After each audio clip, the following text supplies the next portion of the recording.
Hey guys, welcome to part 3 of What If Naruto Changed His Identity. If you enjoy the video then like, share and subscribe and also comment your thoughts as it inspires me to make more such videos, and remember to check out my playlist section for other interesting stories. So let's get started. Chapter 9. After the last mission, Naruto had become obsessed with the idea of creating a genjutsu that couldn't be identified by a dojutsu or through other means. He started visiting the library more often and sacrificing his sleep and what little free time he had to study more.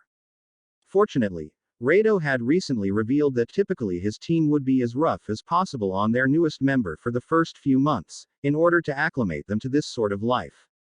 Unfortunately, for them at least, Kotetsu and Azuma were the ones doing most of the complaining about this, and Rado had finally decided to call it off. They now had more free time to rest and train individually, but they still took B ranks quite often and trained as a team more often than they trained individually. He had found many books containing vague descriptions of the dojutsus, but most of his research into the subject had been discovered by just talking to members of the two clans. After a couple of months, he had not found any more information other than what he had gathered, so unless he suddenly activated a hidden unknown dojutsu ability of his own, he would have to make do with what he had found. The Byakugan was an eye that could see chakra in its base form. It had telescoping effects and a nearly 360-degree range of vision when active. They could see through walls like an X-ray and could identify the nearly impossible to find tenketsu with shocking accuracy. The Sharingan had two primary abilities called the Eye of Insight and the Eye of Hypnotism. First of all, they can see chakra, to a lesser degree than the Byakugan, but due to this, can see right through genjutsu. The Eye of Insight also gives them their famous copy ability. They can copy or mimic anyone with almost perfect accuracy, and with this ability, copy ninjutsu and taijutsu almost as well as the original. The Eye of Hypnotism is a powerful genjutsu that can be applied through direct eye contact. This is also tied to the eye's rumored ability to see the future. This ability is most likely a combination of being able to accurately mimic people and use genjutsu at the same time. In short, both dojutsus were quite powerful, with the Sharingan appearing to be superior, at least in Naruto's opinion. On the other hand, almost every Hyuga had the Byakugan, whereas only about half of the Uchiha ever activated the Sharingan. While researching, he came across rumors of a third, even more powerful dojutsu called the Rinnegan, but was unable to find anything on that other than the tail of the sage and the ripple-like design of the eyes. With this, Naruto began the arduous task of trying to identify ways to hide his genjutsu from people with these abilities. -9. Time skip. 2 years later. Naruto had grown quite a bit lately. He was no longer just a short kid who couldn't possibly be a chunin but a teenager with advancing skills. 2 years on a team that focused on taijutsu had done him quite a bit of good and helped him raise his physical abilities to a very advanced level. He would not say it was his greatest skill, but he could now fight on almost even terms with his commander Rado. And unless he fought both of them together, he could now consistently come out ahead of both Azuma and Kotetsu. He had kept up on his chakra control and elemental chakra control, but had neglected his ninjutsu studies, as he had developed those quite a bit back when he was in search and rescue. Aside from focusing on his taijutsu, he continued his research into genjutsu whenever he could. He didn't think he was good enough to completely hide his abilities from a dojutsu user, but he felt he had made some progress.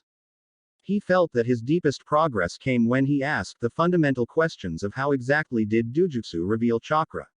How does a person dispel foreign chakra from their minds?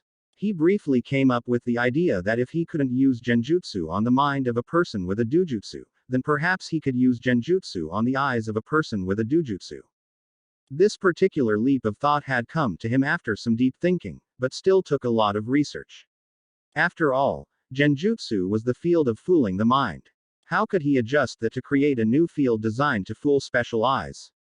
This particular question had him returning to an old friend, who he hadn't seen in a while. Hana was a bit angry at him for ignoring her for so long, but was able to get over it when he explained his previous schedule to her. She, like him, was used to accepting missions when they came in, but expected at least a bit of a break in between missions. To hear that he had been run ragged for months on end sparked a bit of a protective emotion in her, that made her want to show his commander some of her clan techniques. Once he explained that he was looking for a way to make his genjutsus more effective, especially against dojutsu users, she admitted she was intrigued at the idea. The brain and the eyes worked in very different ways, and she had only an inkling of how a dojutsu user's eyes worked.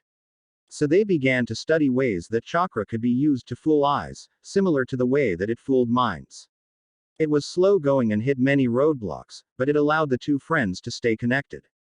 -9. Despite the fact that things were going well for Naruto during the past few years, there were changes coming up that would shake these things apart. Naruto and his team were returning from a standard B-rank delivery mission when they found the watch at the front gate tripled and increased scrutiny required to enter or leave the village. Rado, who had lived through the previous war, immediately went on edge and quickly led his team to the gate. What happened? He immediately asked the nearest Chunin. Heightened security. I have to confirm your identities before letting you know. The Chunin double-checked their identities and their mission to confirm all of them had indeed been away on a verified mission. When they were all cleared, he answered the question. The Uchiha clan has been wiped out. What? Literally the entire team shouted this. 4 days ago, we discovered the Uchiha clan, as in almost everyone, had been wiped out in a single night. The Chunin declared again with more detail. Were there any survivors? Katetsu asked at the same time Rado was asking. Who did it? Are we at war? As far as we can tell, it was done by a single member of their clan. Itachi Uchiha, age 13. Impossible. Azumo said with the others echoing his shout. Even if he was involved he couldn't wipe out the entire clan by himself. It's true. He's fled the village and the Hokage declared him an S-ranked missing nin. The team was in shock from this news. The Uchiha clan wasn't the most liked clan in the village, especially due to the fact that they ran the military police and nobody really likes the police very much. But they still represented a significant portion of the village's ninja force and this was the worst blow to their village since the Kyubi attack. There was only one survivor. The Chunin continued, aware of the reasons for their shock. Itachi's younger brother Sasuke survived and is in the hospital now. He confirmed that Itachi killed his parents and the others. The team made their way into Konoha, still processing the devastating news. I'm going to report our return and see if they need anything from us. Go to the training ground and wait for me there. Rado ordered as he took off to the administrative building. Rado returned and told them they could have the day to themselves. Naruto made his way toward the Inuzuka compound, to make sure Hana was safe and to see if she had any more news. He made his way over the wall and saw Hana's little brother playing with his new puppy. Hey, is Hana around? Naruto asked. She's at the hospital, little Kiba replied, before turning his attention back to his dog. Naruto considered going to see her, but at least she was safe and not doing something crazy, like pursuing Konoha's newest missing nin. In the end, he decided to go home and unpack from his mission. -9. A few days later, Azumo and Katetsu made a decision that shook their team apart. With the disappearance of the Uchiha clan, a lot of new positions within the village opened up and the two decided that they would like to join village security. We like this team, don't get us wrong, but ever since Tsukumo joined, we've been going at a much faster and harder pace than before. Azumo explained, being the more articulate of the two. Yeah, at first we could handle the increase, but instead of slowing down like we were supposed to, Tsukumo seems to be thriving and getting even better than us. Katetsu added. Naruto, hearing this, was quite put out. Was he the reason they were leaving? Azumo saw his face and interjected. It's not you Tsukumo, truthfully, we want to take it easy a bit. We've been running ourselves ragged for almost 4 years now and we need a break. Actually, we talked about that a bit. Katetsu interrupted his friend. In the last year, you've been advancing in skills pretty quickly. Every time you fight another ninja, you get more experience and use it to grow stronger. You've already surpassed both of us in taijutsu and when you bring out the ninjutsu or genjutsu, we can't even begin to match you. Heck, it's been almost a year since I've successfully broken one of your genjutsus. Azumo nodded along with what his friend was saying. Actually, I would say that you're probably good enough with genjutsu to get a promotion to Tokubetsu Jonin. Naruto looked a bit shocked at this remark and turned to Rado to see his face was actually considering what they had said. Rado, surely you don't. I don't know Sakumo, you have grown quite a bit in the last few years. Rado seemed to be working things out in his head at the same time he was speaking. With all the changes going on now, it might be time for you to go for it. And it seems like there are going to be major changes to our team. With 2 members gone, the brass might decide to give you your own team. -9. So here was Naruto, standing once more in front of the Jonin commander, discussing a promotion to Tokubetsu Jonin. It had been a while since he had met with Shikaku-sama, not since he had left search and rescue. In fact, he hadn't even entered the administrative building since he had submitted the paperwork for joining the boiler team. Rado had always chosen and picked out their missions and briefed them about it in their training ground. Sakumo, back again, it's been a while. Shikaku said as he looked through his file. Lots of B-rank missions to add to your record, one right after another. I don't think anyone from my clan has the endurance to last on one of these teams. Naruto smiled at that. The Nara's laziness was well known, and not just in Konoha.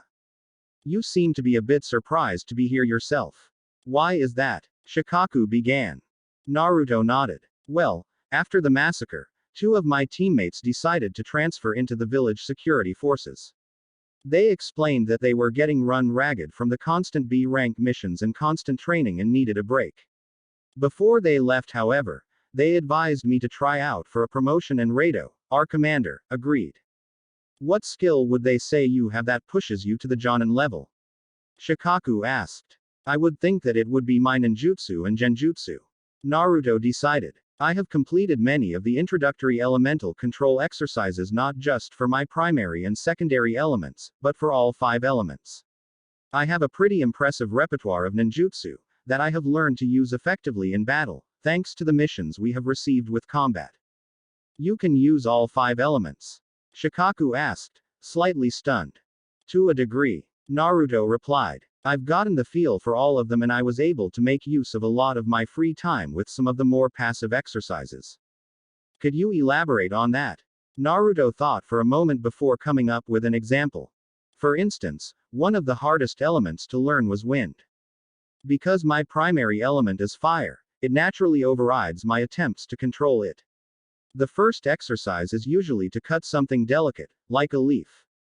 I was able to practice this while traveling at low speeds or waiting for genin teams to rest while I was performing C-rank search and rescue missions.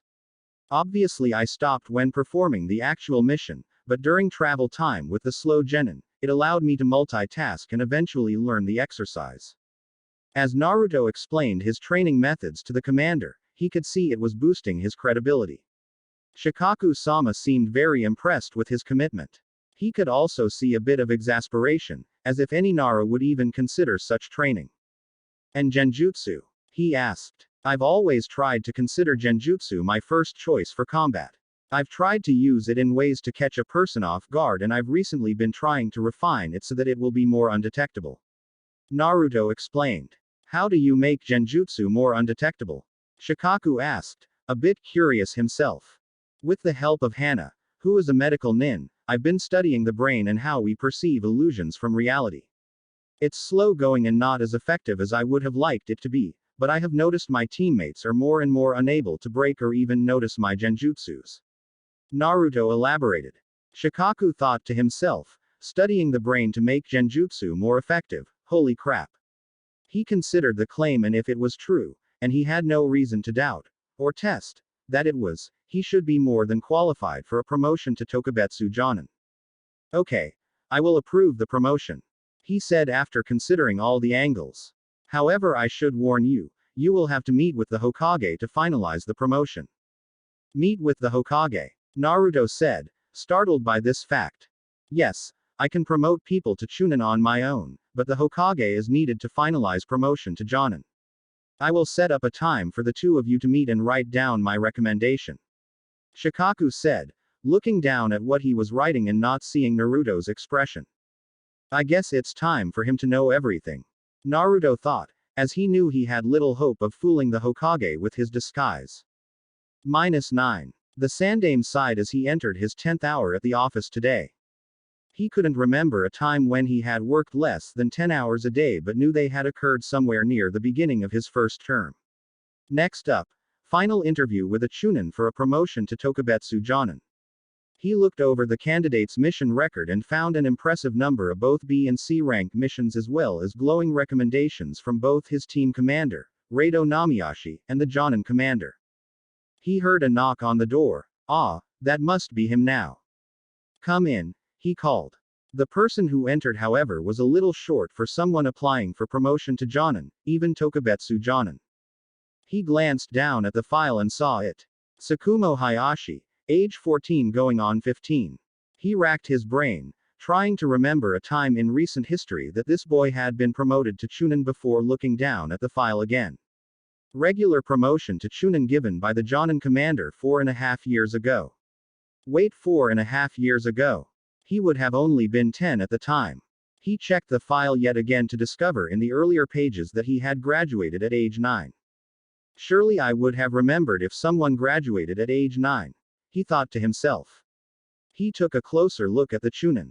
He was dressed in typical Chunin vest, pants with cargo pockets, sandals, a mask like Kakashi's. He looked deeper at the boy and noticed his eyes were quite an impressive shade of blue. Wait, he knew that shade, it was familiar somehow. It came to him at the moment that Chunin opened his mouth and spoke his first words. Hello Hokage-sama, remember me? Naruto, he said inside his head. Could we speak in private? The Naruto asked. The Hokage, mind still reeling at this event, paused. The Anbu in the rafters and in the room adjacent, tensed at both the request and the Hokage's silence. -9. The Hokage needed a few moments to collect himself, but assured his Anbu guards that he was surprised, not endangered in any way. When they had privacy, they began their conversation in earnest. Naruto, when I found out you were a ninja I was incredibly surprised, but to find out that you were also a Chunin at the time, it's just inconceivable. The Hokage began, referencing Tsukumo's file for what felt like the 100th time. Naruto couldn't help but smirk. Yep, not bad for a clan-less nobody, right? The Hokage, still in shock a bit, couldn't do anything but nod. But how did you graduate so early? I should have known when constructing your team. Well, first of all, I didn't apply for a genin team, I transferred directly into the genin reserve corp. Naruto began and could already see the Hokage questioning why. As for no one finding out about me graduating early, well, nobody pays attention to a 9-year-old graduating early when a 7-year-old is graduating early right next to him. 7-year-old. The Hokage thought to himself. The only 7-year-old that graduated anytime recently was Itachi. Yep, Naruto said. I didn't plan on him graduating alongside me, but it didn't hurt when it came to hiding my graduation age. But still, why did you go to the reserve corp? The Hokage still couldn't get over it. Well, although I had planned the graduate a bit early, I never thought I would be graduating that early. Naruto said, emphasizing the word, that.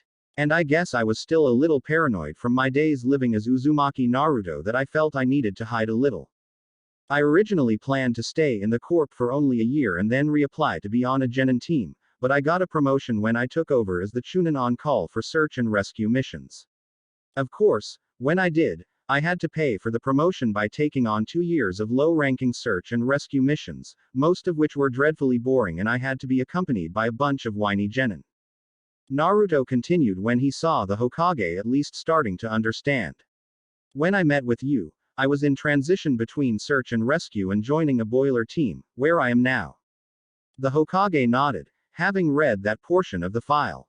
Any missions that I would have heard about? Naruto considered his question. Not really. Almost all of them were standard missions. The only one you might have heard about is when we were backing up Itachi Uchiha in Toyozato and found a note from someone trying to take attention away from the northern borders. The Hokage nodded. Yes, I remember that. The Hokage thought about the letter that they had found almost 2 years previously. There had been more scrutiny on the northern border, but neither Konoha nor the investigators of Fire Capital had found anything substantial. He turned his thoughts back to the present.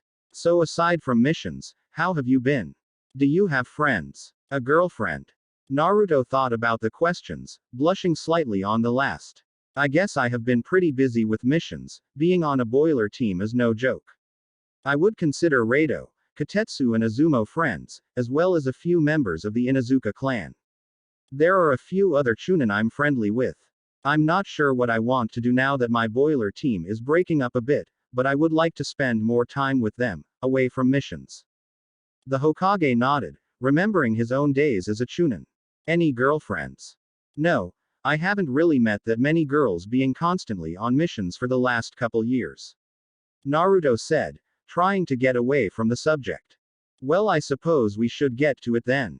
Your promotion request. I must say, I expected this day to come a lot later, and I thought I would be more engaged in your early ninja life. Have you ever even had to catch Tora? Who's Tora? Naruto asked, genuinely confused at this question. Ah, the Hokage sighed rather flamboyantly. Catching Tora is a rite of passage for genin, one of our most dreaded D ranks. Naruto thought about it but was still drawing a blank. Nope, I got to choose my own missions when looking for D ranks to do. I usually selected ones that could be done alone within a couple hours. Alright, well, I know which missions to give you when you become a Jonin sensei then. Ha, I've dealt with enough whiny genin for one lifetime. You'll never catch me with a genin team. Naruto declared adamantly. Ha ha ha. The Hokage bellowed with laughter, not telling him that he would make sure of it later. Well, back to it then. Which skill would you say qualifies you to be a Tokubetsu Jonin? Probably my Genjutsu and Ninjutsu. As I told Nara-sama, I have mastered many of the introductory chakra exercises for all 5 of the elements and can use all of them in combat, at least on a basic level. Obviously my primary and secondary elements are better trained, fire and earth, if you were wondering. I've made pretty good use of the Chunin library and have learned almost all of the jutsus they had, although when it come to missions, I usually have favorites that I use more frequently. The Hokage nodded along, a bit surprised at his dedication to master the basic exercises for all the elements. It was similar to the training he had done when he was Naruto's age. Why Genjutsu? I must say, based on the control requirements for Genjutsu, I didn't expect you to favor it. I typically use Genjutsu to enhance my Taijutsu skills. Using them together allows me to double my Taijutsu skill, while keeping the Genjutsu unnoticed, due to the fact that I only use it for a second or so at a time. And how is your Taijutsu on its own? The Hokage asked. Well, it's not quite Jonin level yet, but it has been growing stronger in the last couple years. The boiler team I joined uses Taijutsu as their primary skill, so I was able to both learn from them quite a bit and cover their weaknesses with my ninjutsu and genjutsu. The Hokage hummed, thinking about the situation.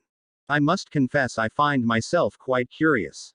It isn't unusual for me to test out Jonin before receiving promotions, so that is one of the requirements I insist upon. Tomorrow, I want you to meet me in my private training field at.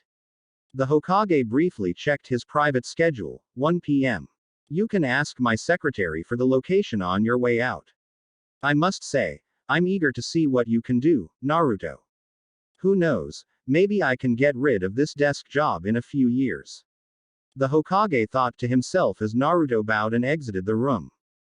-9. Naruto made sure it arrive at the Hokage's private training ground plenty early so that he could stretch and prepare to make the best impression possible. He had spent the previous night reviewing his ninjutsu arsenal and considering his tactics. He was able to spot a single Anbu, most likely a scout to prepare for the Hokage's arrival, but otherwise the training ground was empty. Naruto nodded to the Anbu and began to stretch for his test. The Hokage arrived an hour and a half later at around 1:30 p.m. While his test had been set to happen at 1 p.m., the Hokage was a busy man and even he could not always predict his own schedule. Hayashi-san, I hope you are ready for your Tokubetsu Jonin examination.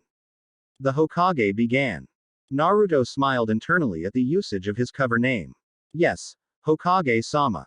Your examiner will be Hatake Kakashi, who will be testing you in ninjutsu and genjutsu. Fortunately for both of us, we collected him on our way here. The Hokage smirked to himself, remembering just a few minutes ago, when they decided to check the memorial stone to make sure he would be on time. Why don't we start with genjutsu? You will attempt to either trap Kakashi in a genjutsu or land physical strikes on him by distracting him with genjutsu. Both Naruto and Kakashi nodded to the Hokage, getting ready for the action to begin. Naruto decided to start things off with a standard B-rank hell viewing technique as he ran toward his opponent. He did this so that Kakashi would be more likely to be caught off guard with his more subtle genjutsus as he got closer. As expected, the elite Jonin was able to dispel the jutsu before he could move in more than halfway. Naruto used hand seals to throw another B-rank genjutsu at him in order to close more distance. Again, Kakashi was able to throw it off with little effort, only this time, Naruto added a tiny genjutsu immediately after Kakashi dispelled his first to give the appearance of his right fist about to strike his head. Kakashi dodged to his left in a cavalier fashion only to feel a fist strike his stomach. As he glanced down, he saw his opponent's right fist retreating from his stomach. Wait, that isn't right, that fist should have just sailed by the right side of my head. Kakashi thought to himself. Naruto retreated from his strike and backed away from Kakashi only to begin yet another overt genjutsu. He decided to keep his opponent guessing for a while longer with his subtle genjutsus. As Naruto was finishing his hand seals, Kakashi was preparing to dispel yet another genjutsu. So far, his opponent was pretty fast at throwing out genjutsus, for a chunin, but he wasn't quite Jonin level yet. Kakashi observed his vision changing to see his opponent disappear before dispelling it yet again to see him approaching with a wild haymaker. Kakashi made to grab his arm and toss him aside, when he misjudged the distance between the two, leaving his arm exposed to a strike from Hayashi. Kakashi pulled back at this. One mistake he could ignore, but two was something he could not. Something fishy was going on here, and he was going to find out what. He wrestled with his decision, but in the end pulled up his Hitai-8 to reveal his implanted Sharingan. -9. The Hokage watched from the sidelines with his Anbu guard. The beginning of the fight had gone as he visualized it. Naruto attacked with genjutsu only for Kakashi to dispel it almost immediately. He waited for Kakashi to avoid the first hit easily in order to show Naruto that this would not be easy, only for him to get hit by what seemed like an easy punch to avoid. Hiruzen blinked as he wondered what was going on. He recalled his discussion yesterday with Naruto had been more focused on ninjutsu, but didn't Naruto say something about using genjutsu to augment his taijutsu? He watched the next exchange, paying attention to any change in Naruto's behavior. When Kakashi was about to dispel the genjutsu Naruto had placed on him, he felt Naruto pulse his chakra slightly to activate a second genjutsu. He immediately looked over to Kakashi, who had finished dispelling the first genjutsu, but seemed totally unaware of the second. He was able to witness Kakashi prepare to deal with Naruto's over-exaggerated haymaker only to start and finish his counterattack too early. Naruto had taken advantage of that earliness to strike Kakashi's elbow joint. So that's what he's doing. Interesting. The Hokage thought wryly. Naruto was being tricky, using overt genjutsus to hide his subtle ones. If the Sandaime had to guess, he would say that the seal-less genjutsu Naruto had performed was so simple that it only slightly modified Kakashi's perception. It's no wonder Kakashi hasn't noticed it yet. If Naruto hadn't forewarned me, I might not have caught it.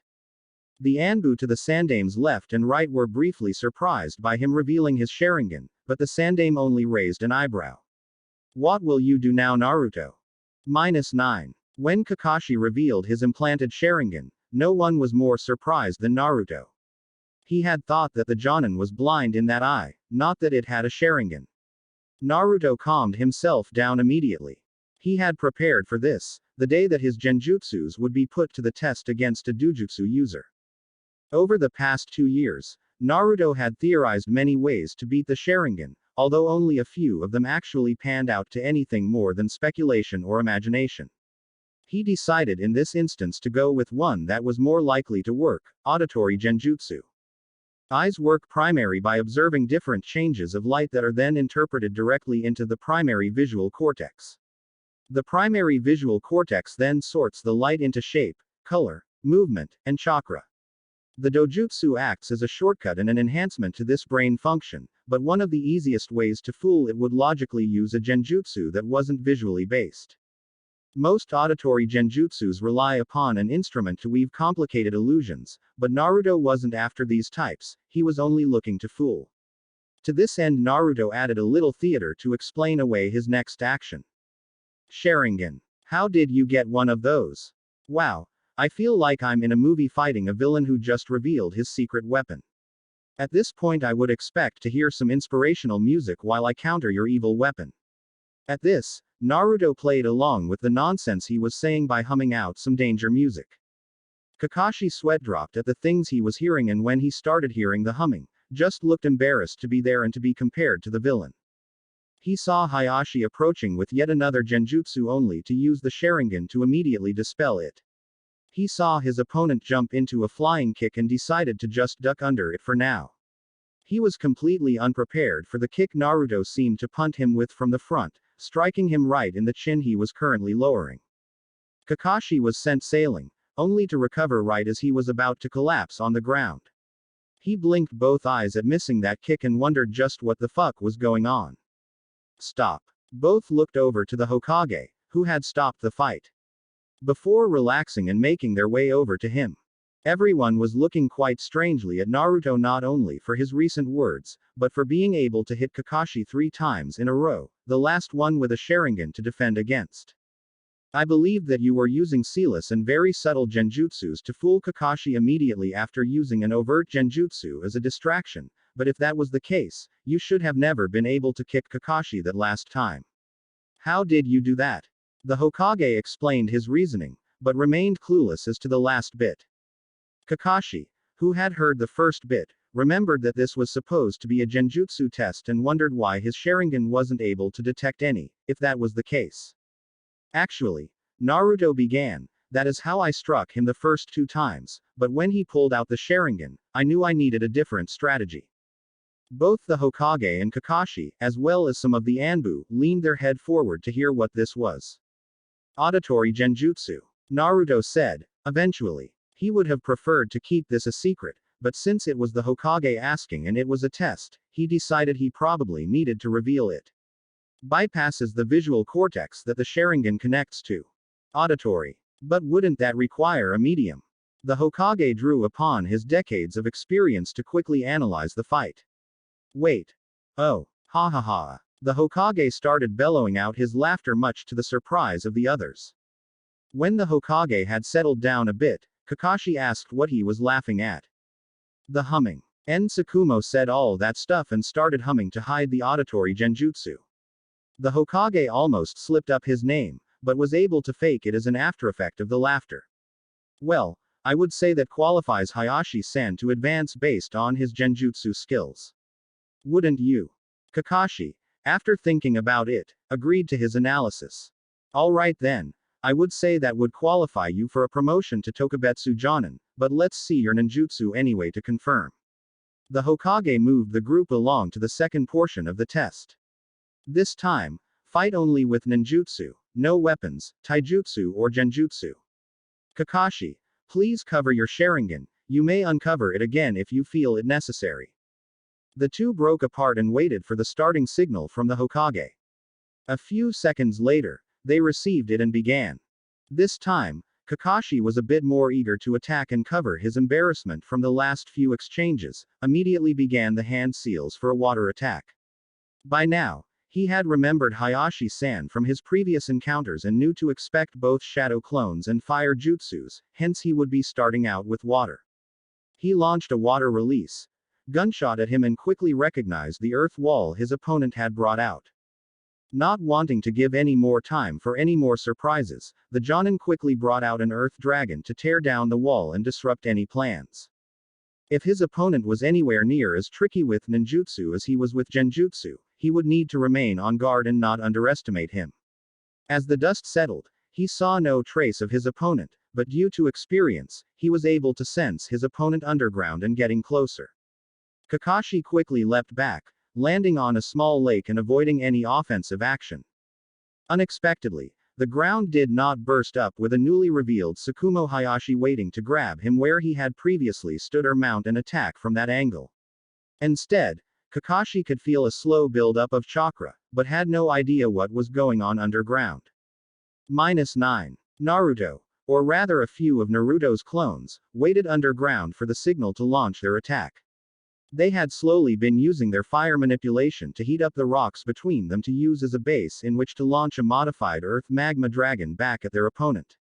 They received the signal from a shadow clone that had just dispelled, revealing the location of their opponent. Time to show these guys what he could do. -9. Everyone at different reactions from seeing a magma-induced earth dragon rise from the ground. The Hokage smoked his newly lit pipe, impressed at Naruto's creativity. The Anbu fortified their position around the Hokage, just in case. Kakashi just looked at the dragon, slightly backing further into the lake, wondering if there was enough water to protect him from that. Kakashi quickly looked around for safe options on where to jump to if need be. Obviously, the safest choice would be to retreat into the forest, where the earth magma dragon could not follow him. Unfortunately, the lake was the edge of the training ground, and while his rank was not in danger, retreating would embarrass him even further today. He could go underwater, but the earth magma dragon had so much mass that it would probably be a bad idea. In the end, he decided to go either left, to a muddy area, probably not a good idea, or right, to a grassy area with a few trees to use for cover, better. As the earth magma dragon neared, Kakashi waited until the proper time to make his jump. Not too early to give his opponent time to change the dragon's course, but not too late as to get damaged by it. When the dragon looked to be beyond the point of no return, Kakashi made his jump, only to be pushed back to his starting position by a sudden burst of wind. A wind jutsu, he thought furiously. Not enough to injure him in any way, but enough to keep him from escaping to the right. In a split second, he chose his alternate landing site, the muddy area. Kakashi pumped chakra into his legs, to prepare to power through another wind jutsu if need be. He barely made it away in time to avoid getting hit by the dragon, but this time there was no wind jutsu to stop him. As Kakashi was in the air approaching his landing site upon the ground, he could feel a sudden change in the earth below him. Unfortunately, there was no time to change his flight path, so he would just have to deal with it when he landed. When he touched down, he immediately made plans to shunshun away, but instead he sunk further into the mud than he thought. He could feel as soon as he landed that the mud started to move in a forward direction toward a rather large tree. An earth flow river aiming for a tree, this damned kid thought this out. He went ahead with his plan to shunshun out, but had to bring a tremendous amount of mud with him, which not only reduced the distance of the shunshin, but increased the chakra cost. Great. Not only did I waste a lot of chakra escaping, but now I'm covered in mud, which is going to slow me down. Kakashi wished he could locate where the kid was so he could go on the offensive, but had no clue. He was practically waiting for young Chunon's next series of attacks. Might as well. Kakashi sighed dejectedly at the second time this kid was going to make him do this. He pulled up his headband to once again reveal his Sharingan. In the background, he could just barely hear a sound he was well familiar with. The sound of a shadow clone dispelling. And now the kid knows, Kakashi grumbled in his head.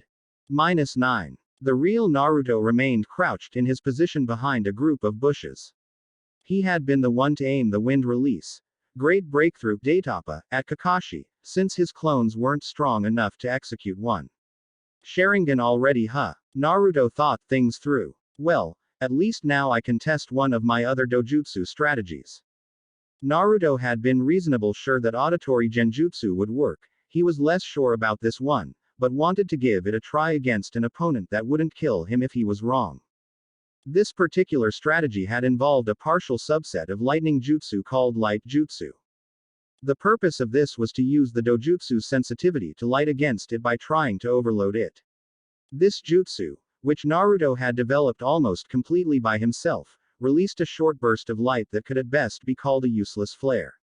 If used against a normal person, it might make them blink a bit, but he hoped that against the Byakugan and to a lesser extent, the Sharingan, it would be more effective. Unfortunately, he had to be quite close for it to work. Well, I can't hide forever. And if he revealed his Sharingan, it's a good sign that I've probably passed already. Naruto thought, before he moved to Kakashi's position at the same time a couple other clones. -9. Kakashi saw movement out of his Sharingan eye from multiple direction. After a brief count, he saw 3 bodies moving toward him. Either 3 clones or 2 clones and my real opponent. Kakashi sped through a brief collection of hand seals in order to produce a series of Phoenix Sage fireballs in hopes of revealing the true Hayashi. The fireballs only managed to hit one of the clones, dispelling it, but it reducing the number of bodies approaching him. As soon as they were in range, both of the remaining bodies began a short series of hand seals. Kakashi's Sharingan helped him eliminate everything in his internal ninjutsu library while memorizing the new jutsu, before realizing what it did. Kakashi saw a brief ball of light produced before receiving a pain in his Sharingan the likes of which he had not felt before. He was quickly forced to retreat and cover his Sharingan in order to stop the pain, but it still lingered even after he had covered it. Kakashi was perhaps the worst person to use this on, as he only had one eye that contained a dojutsu and was only halfway effective, but it still took his advantage and turned it into a weakness. Kakashi wasn't sure what was going on, but he knew he couldn't stay to see what came next. Only his experience allowed him to deal with the pain that still existed within both his Sharingan and his brain, to flee from the situation he was in. Unfortunately, the only direction he had to run to was the direction he had just come from.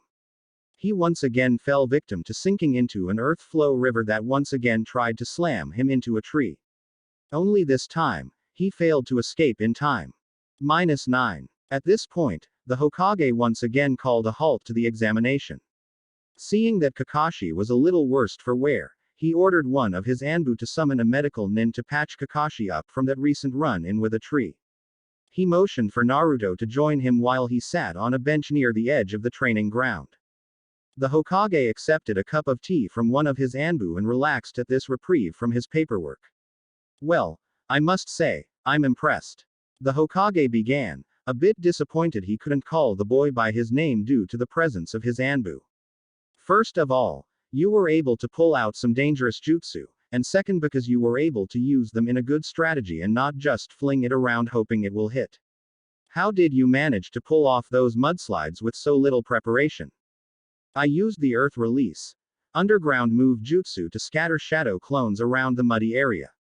I wasn't sure where he would choose to land, so I had to use a few more than I would have liked." Naruto explained his battle strategy. "When did you learn the shadow clone?" "Back when I was in search and rescue." Naruto replied. "I petitioned Shikaku-sama to be taught the jutsu in order to be more effective in searching for missing people. Because of my circumstances, I am able to use it far better than anyone realizes, but I've mostly kept that hidden. Unfortunately, Shikaku-sama assigned Kakashi to teach it to me, so he was completely prepared for it." The Hokage nodded, understanding both what he was saying and his reasoning. "By the way, what was that last jutsu you used that seemed to cause Kakashi so much grief?" "It seemed like a flash of light, but seemed to be particularly effective." Naruto smirked. "That is another strategy I developed while researching effective strategies for dealing with dojutsu users. Since their eyes are so sensitive to chakra, I released a ball of chakra designed to overload their dojutsu. I figured it would be more effective against the Byakugan, but wanted to see if it would still work against a Sharingan user." The Hokage sat stunned for a moment. Two different and effective strategies for dealing with the Sharingan, when most people think it's invincible. Amazing. "Well, I'd say you have proven your mettle as someone worthy of the title of Tokubetsu Jonin.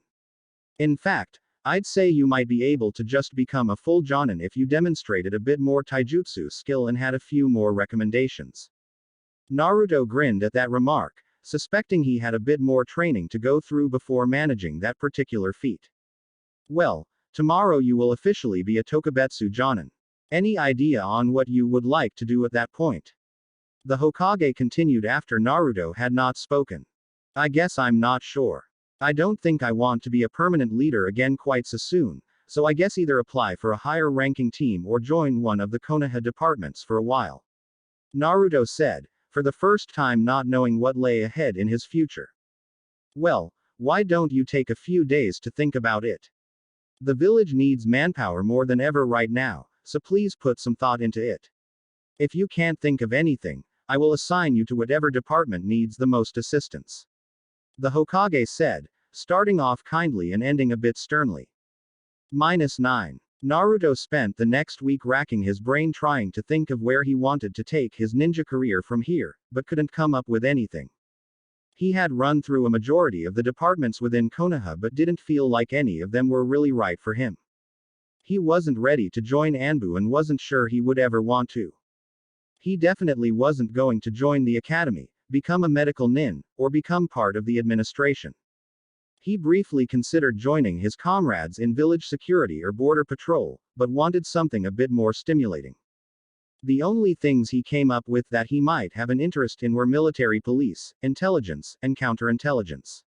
With military police he was still on the young side and wouldn't be taken seriously, nor would he be well liked, a problem for when he removed his mask. He wasn't sure what intelligence and counterintelligence would entail for everyday life, but he could learn by doing. In the end he decided to return to the Hokage to see what he thought. Perhaps he could come up with an idea that better suited him. The Hokage was quite amused at his predicament. He thought briefly of the departments that needed replacements, but could agree that they needed primarily older or more seasoned ninja for the Jonin level positions. He turned his attention to the active ninja roster and looked for a team with an opening in which Naruto could fit well into. In the end, he noticed one particular Jonin team, led by a famed Konoha Jonin, that always seemed to be in need of replacements. He smirked to himself, imagining it would let Naruto experience higher ranked missions while slightly punishing him for not making up his mind. -9. Naruto approached the training ground, ready to meet his new team. He felt quite apprehensive about this, as he was jumping onto a Jonin team with no knowledge of their skills or specialties. According to the Hokage, this team of usually 3 or 4 Jonin took primarily A-rank missions with the occasional B-rank or assisting of other departments. As Naruto neared the training ground he could hear shouting from a distance. As he got closer, he could make out the words, "Come men, let us train with the power of youth." Power of youth. What was the Hokage getting him into? Naruto thought, as a feeling of foreboding overtook him. Chapter 10. As expected, Naruto was cursing the old man for quite a while after he met Guy for the first time. Naruto resolved himself to stick it out for at least a year, as long as he wasn't rubbing off on him too much. On the other hand, Guy's skill in taijutsu was almost unparalleled. If Naruto thought his previous team was devoted to taijutsu, he now knew they were amateurs compared to Guy.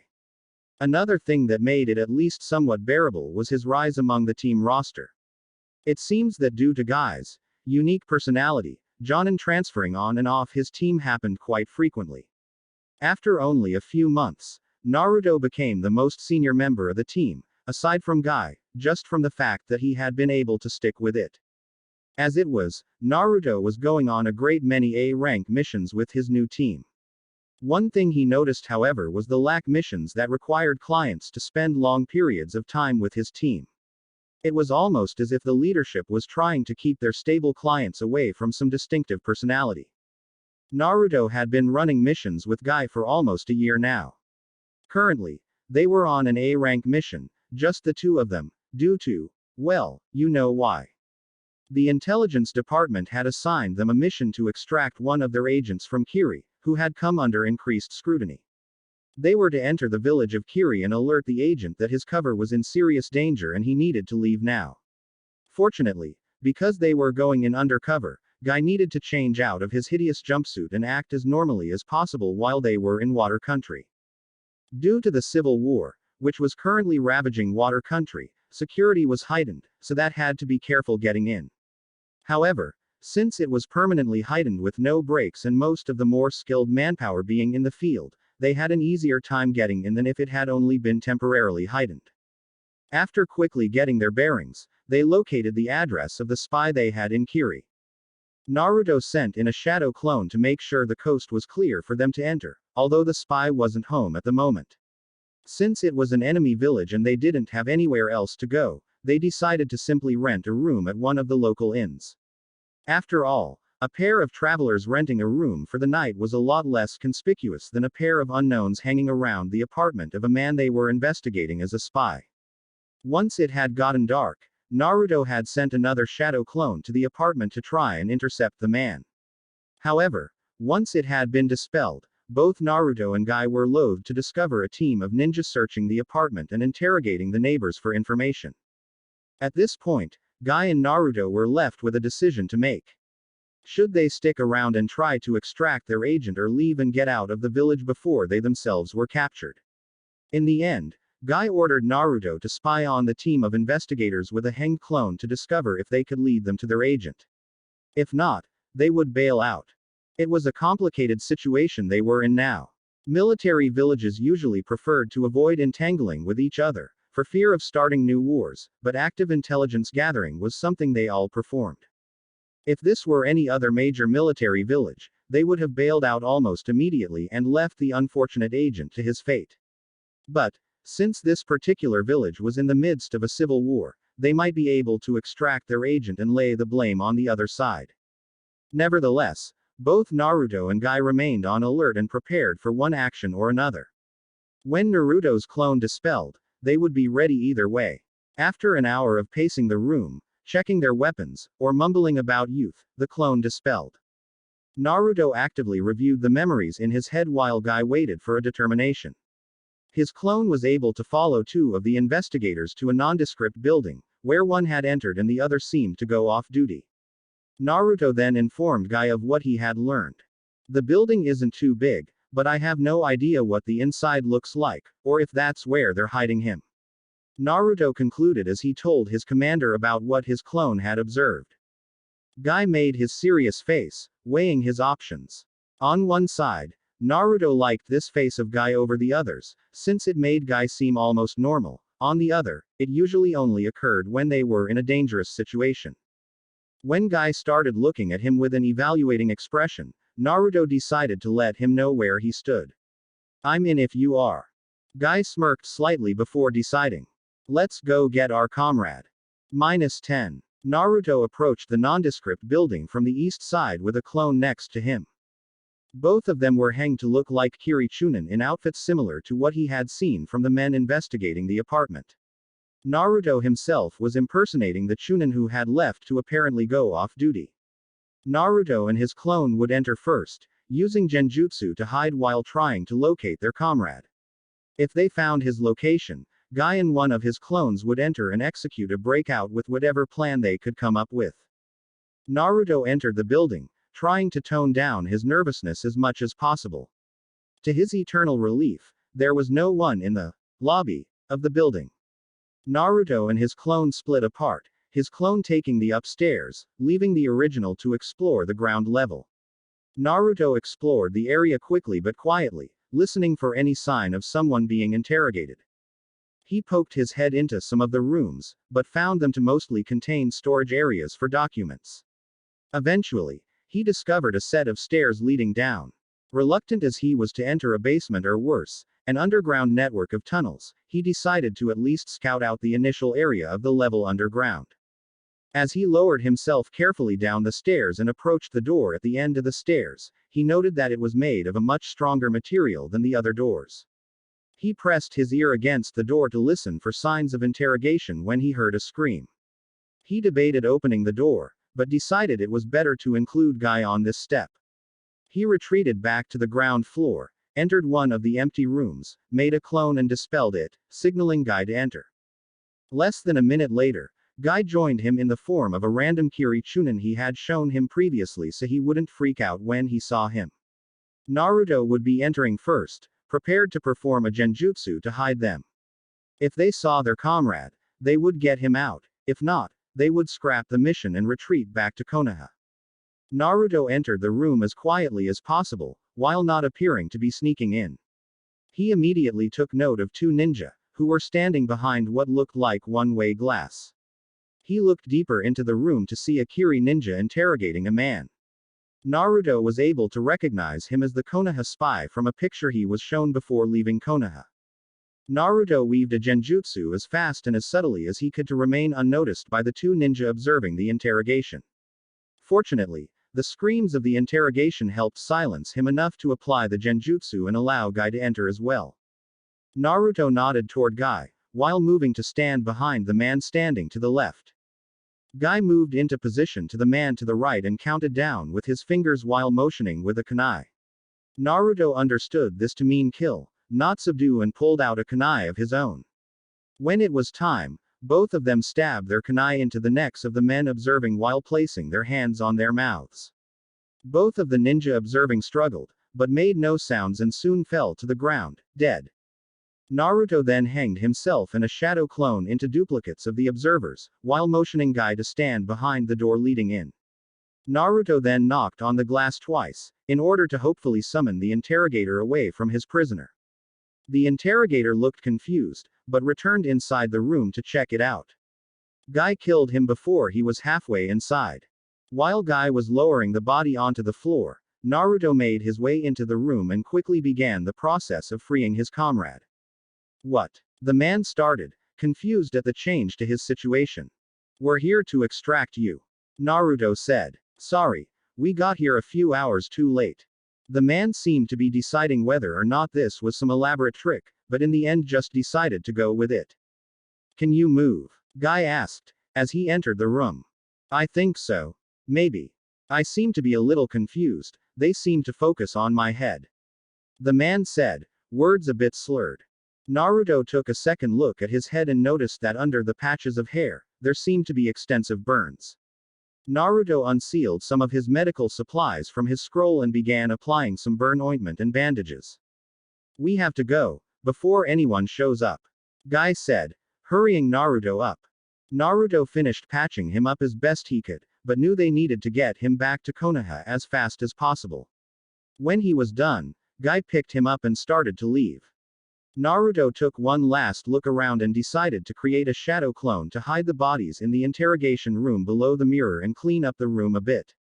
He made his way back to the lobby, where Guy was waiting, probably deciding how they were going to get out of here with an injured man. Alright, I don't think we can exit subtly, so we're going to have to go for speed. Tsukumo, this is what a Kiri Anbu looks like. Guy hanged into a black cloaked Anbu, similar to Konoha's, but with a few differences in the armor beneath. Naruto examined him carefully before duplicating the effect. Guy examined him before nodding in approval. Good, now make 2 more shadow clones and we will look like an Anbu team carrying a prisoner. Unfortunately, we'll be going in the wrong direction, so we'll try to avoid ninja where we can, but we need to be out of Kiri as fast as possible. Naruto nodded, knowing that this was probably going to be the most dangerous situation he had ever been in. Guy took a deep breath, before opening the door and exiting. Naruto and Guy roof hopped north, trying to avoid anything that looked like it might contain concentrations of enemy ninja. So far they hadn't been observed by anyone too closely, probably due to the fear Kiri ninja had instilled into their lower classes and ranks, but knew it would be a different story at the edge of the village. They successfully made it to the northern wall of the village without knowingly alerting anyone of their true nature, and were currently observing the wall for a weakness. In the end, they decided to go straight through a Chunin who was diligently overlooking the outer side of the wall. Naruto landed behind him, again killing him instantly before dumping his body over the edge into some mist. Guy made his way over with his clones as soon as Naruto had made the kill. Again, Naruto left behind a shadow clone to take the place of the Chunin he had killed. It wouldn't hold up to scrutiny, since he never truly saw the Chunin's face, but he hoped it would be ignored. He quickly caught up to Guy as they made their way to one of the port towns, to buy passage to the mainland. About 15 minutes later, when they were beginning to feel some semblance of relief, Naruto almost missed a step as he felt his clone dispel himself.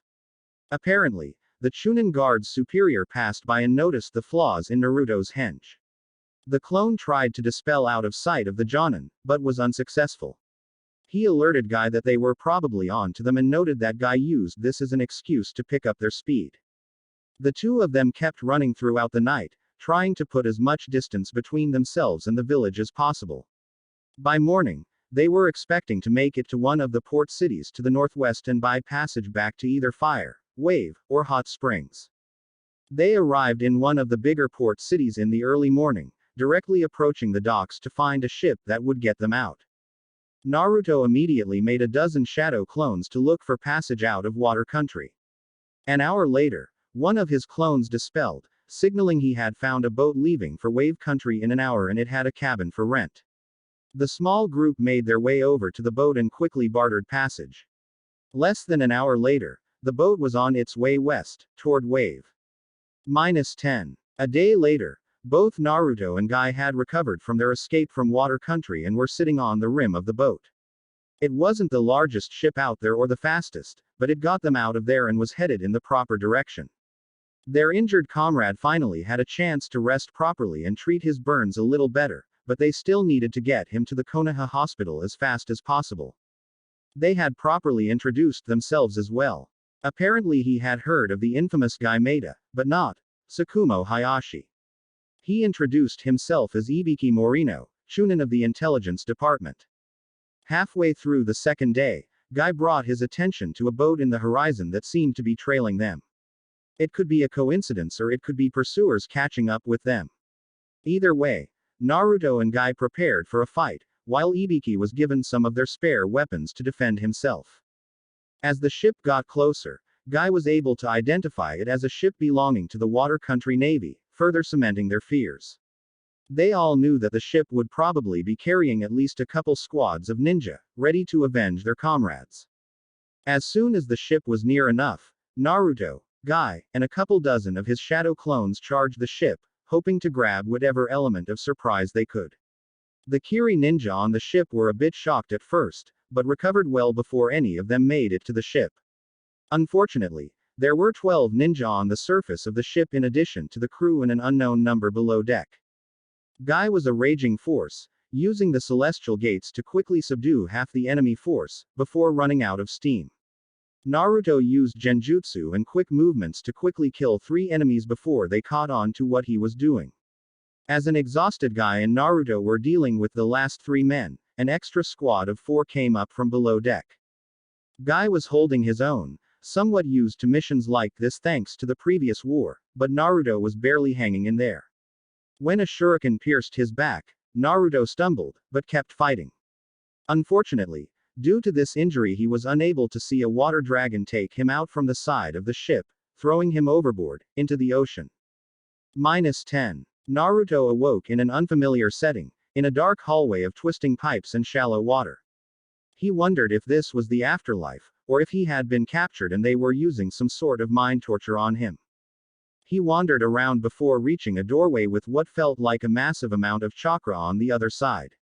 Inside was a massive cage, bound only by a single piece of paper with the word, seal, on it. Inside was the being that had haunted Naruto's dreams since the moment he had found out the truth, the Kyubi. Naruto suppressed his panic and fear over being in the presence of such an evil being before remembering his comrade was still fighting for his life. He took a closer look at the Kyubi, observing the room more carefully. The beast seemed to be slumbering deeply and wasn't aware of his presence. Naruto examined the pipes in the room, reminded of the conversation he had had with the Sandame so long ago, thinking these could be the means for which the Kyubi's energy would enter him. Thinking again of his teammate, Naruto approached the cage, looking for a way to augment that energy, temporarily at least, to get him out of this situation.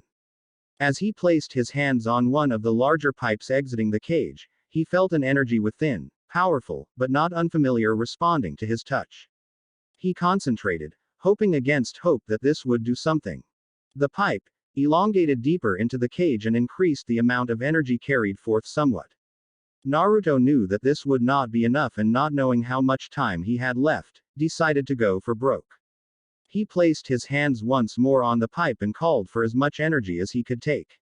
Immediately, he could feel a raw power overtake him, seeming to surround and take hold of him. He felt like he was losing consciousness again, hoping that he would awaken in the real world.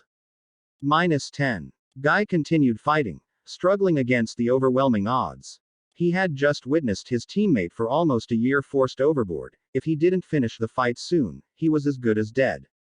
Unfortunately, the fight was nowhere near ending and he had already used the 8 gates, taking out a bulk of them in the initial battle. Guy sighed internally, while keeping himself focused on the battle. All of a sudden, he felt a presence.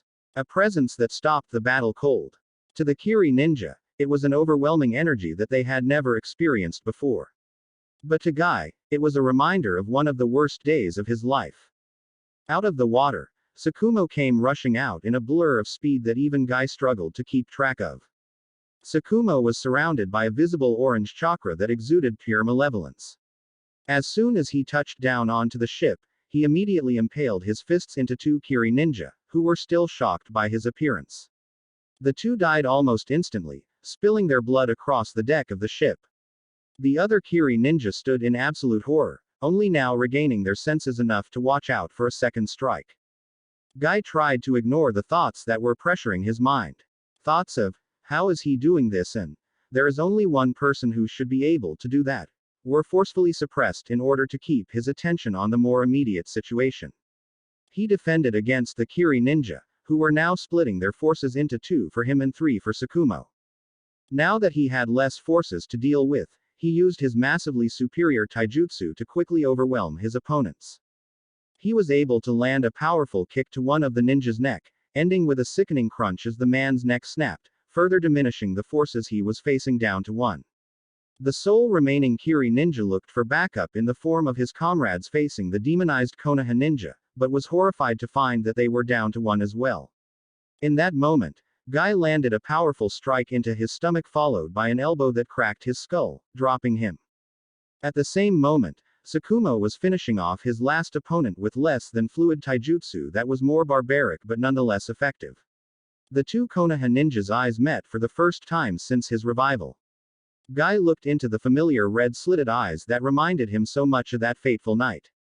Before he could articulate any of the word he was feeling, Tsukumo let out a coarse, later. Guy nodded, somewhat thankful that Tsukumo was able to communicate and distinguish between enemy and ally. Guy took a look around, better analyzing their environment. The crew had retreated to the lower levels of the ship and there was no sign of any more Kiri ninja. Their own ship was now further away, but still within sight. Tsukumo still had visible orange chakra surrounding him, but it had seemed to die down just a little bit with the eradication of their enemies. He made some internal decisions in his head while trying to remain as calm and focused as possible. He couldn't allow this ship to return to water country to tell the tale of their survival or this incident. He looked at Tsukumo before ordering, "Destroy the ship." Tsukumo merely nodded, before looking around. He eventually flipped over the side of the ship and rushed toward the side of the ship, just below the water line. Guy felt the ship give a terrible lurch and heard the sounds of wood breaking and water rushing in. Guy barricaded the doors of the ship, in order to trap the crew on board. He felt terrible doing it, but he couldn't allow anyone else to live. If what he suspected was true, he needed to keep this incident as secret as possible. He could hear the men on the other sides of the door, trying to escape, but unsuccessful in their attempt. Guy felt the ship take another hit as Tsukumo must have hit the ship again. He looked over the edge and saw the ship definitely lower into the water. After the ship took a third hit, Guy called out, "All right, let's get back." He then jumped over the side and began water running back to their boat. Behind him, he could feel Tsukumo following. When they had almost returned the ship, Guy felt the evil chakra behind him lessen as he heard a strangled, "Guy." As he looked behind him, he could see Tsukumo had cut himself off from the demonic energy and was losing consciousness. He quickly made his way over and picked Tsukumo up before he had sunk too far into the water and carried him the rest of the way back to their boat. -10. Naruto followed his commander as normal thought began returning to his mind. He had never felt like that before. The chakra that filled his body gave him a feeling of invincibility, but also seemed to cloud his mind and increase his anger. As he followed Guy back to the ship, he wondered how he was going to turn this chakra off, or if it was even possible. Although, now that he was calming down, he seemed to be feeling more and more like his old self.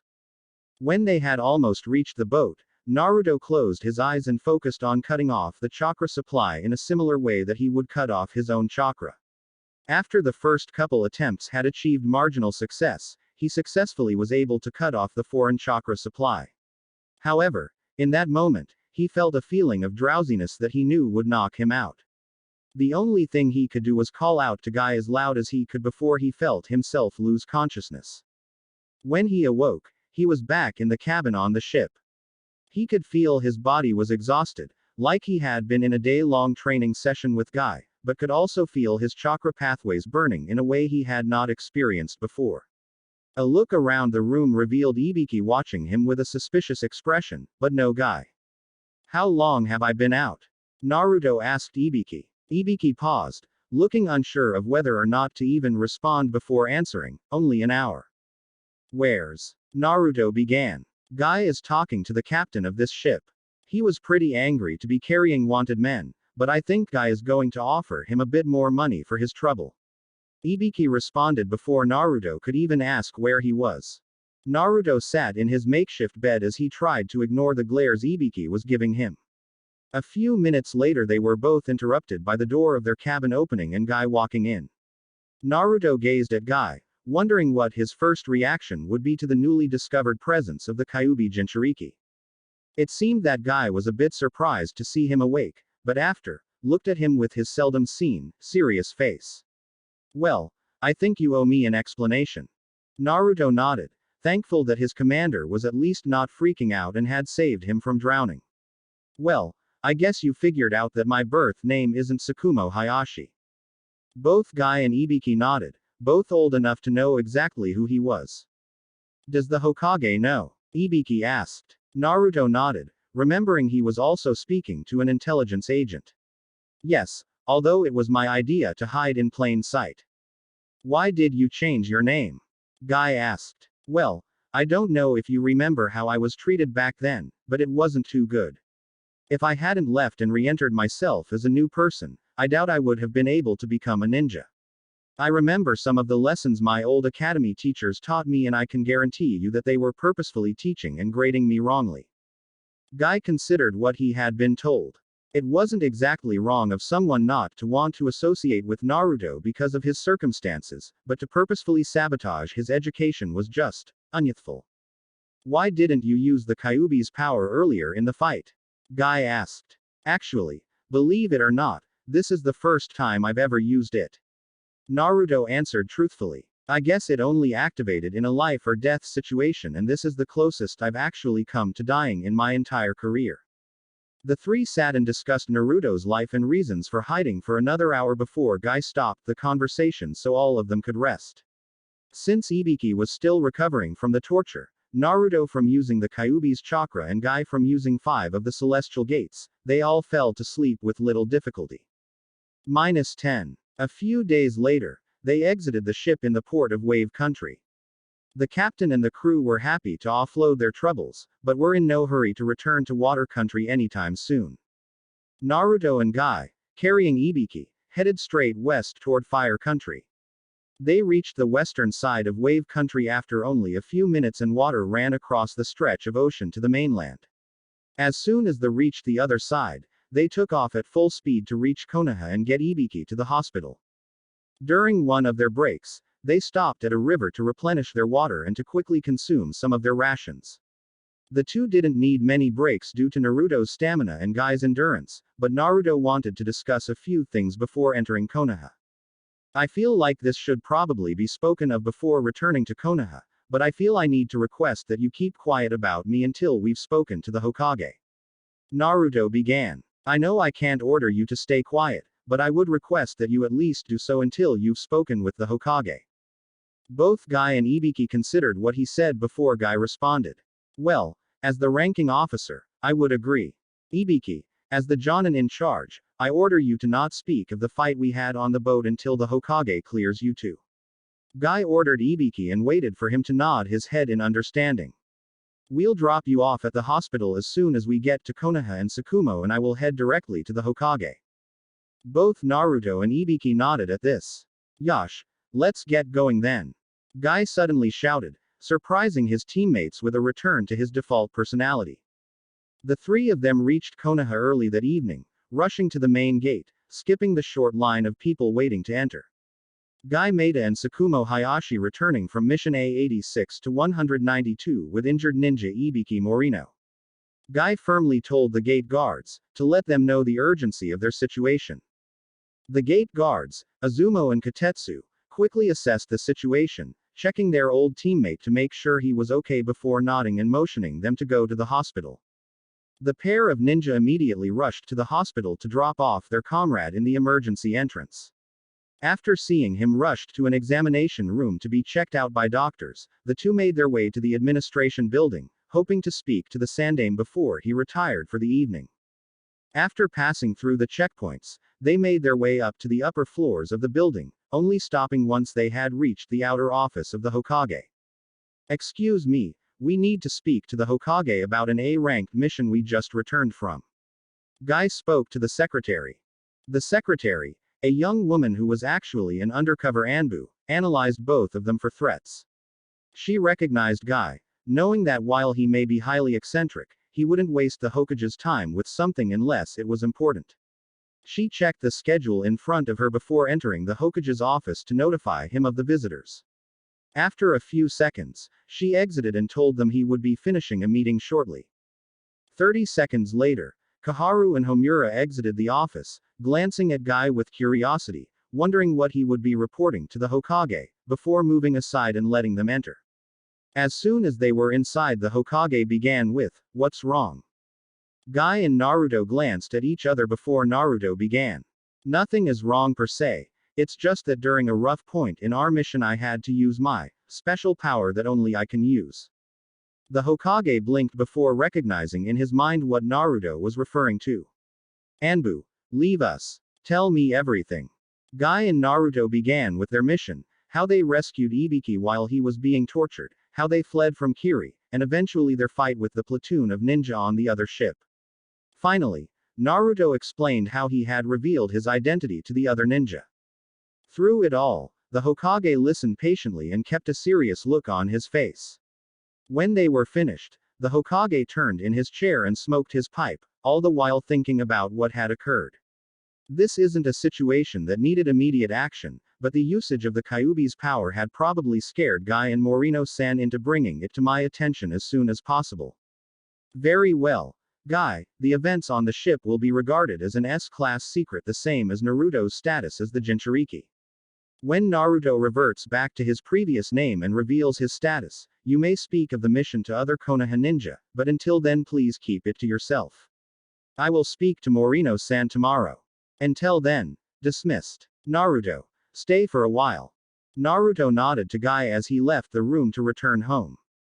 "Sit down, Naruto." The Sandaime waved him to a pair of comfortable chairs off to the side of the room where the Hokage had a seat himself. Naruto sat in the other chair, facing him. "Please, describe exactly what occurred." Naruto didn't need any more clarification than that to find out what he was referring to. He spoke of the empty hallways, the massive cage, and his interaction with the pipes of the room in siphoning the chakra from the Kyubi. "Did the Kyubi show any signs of waking up when you took the chakra?"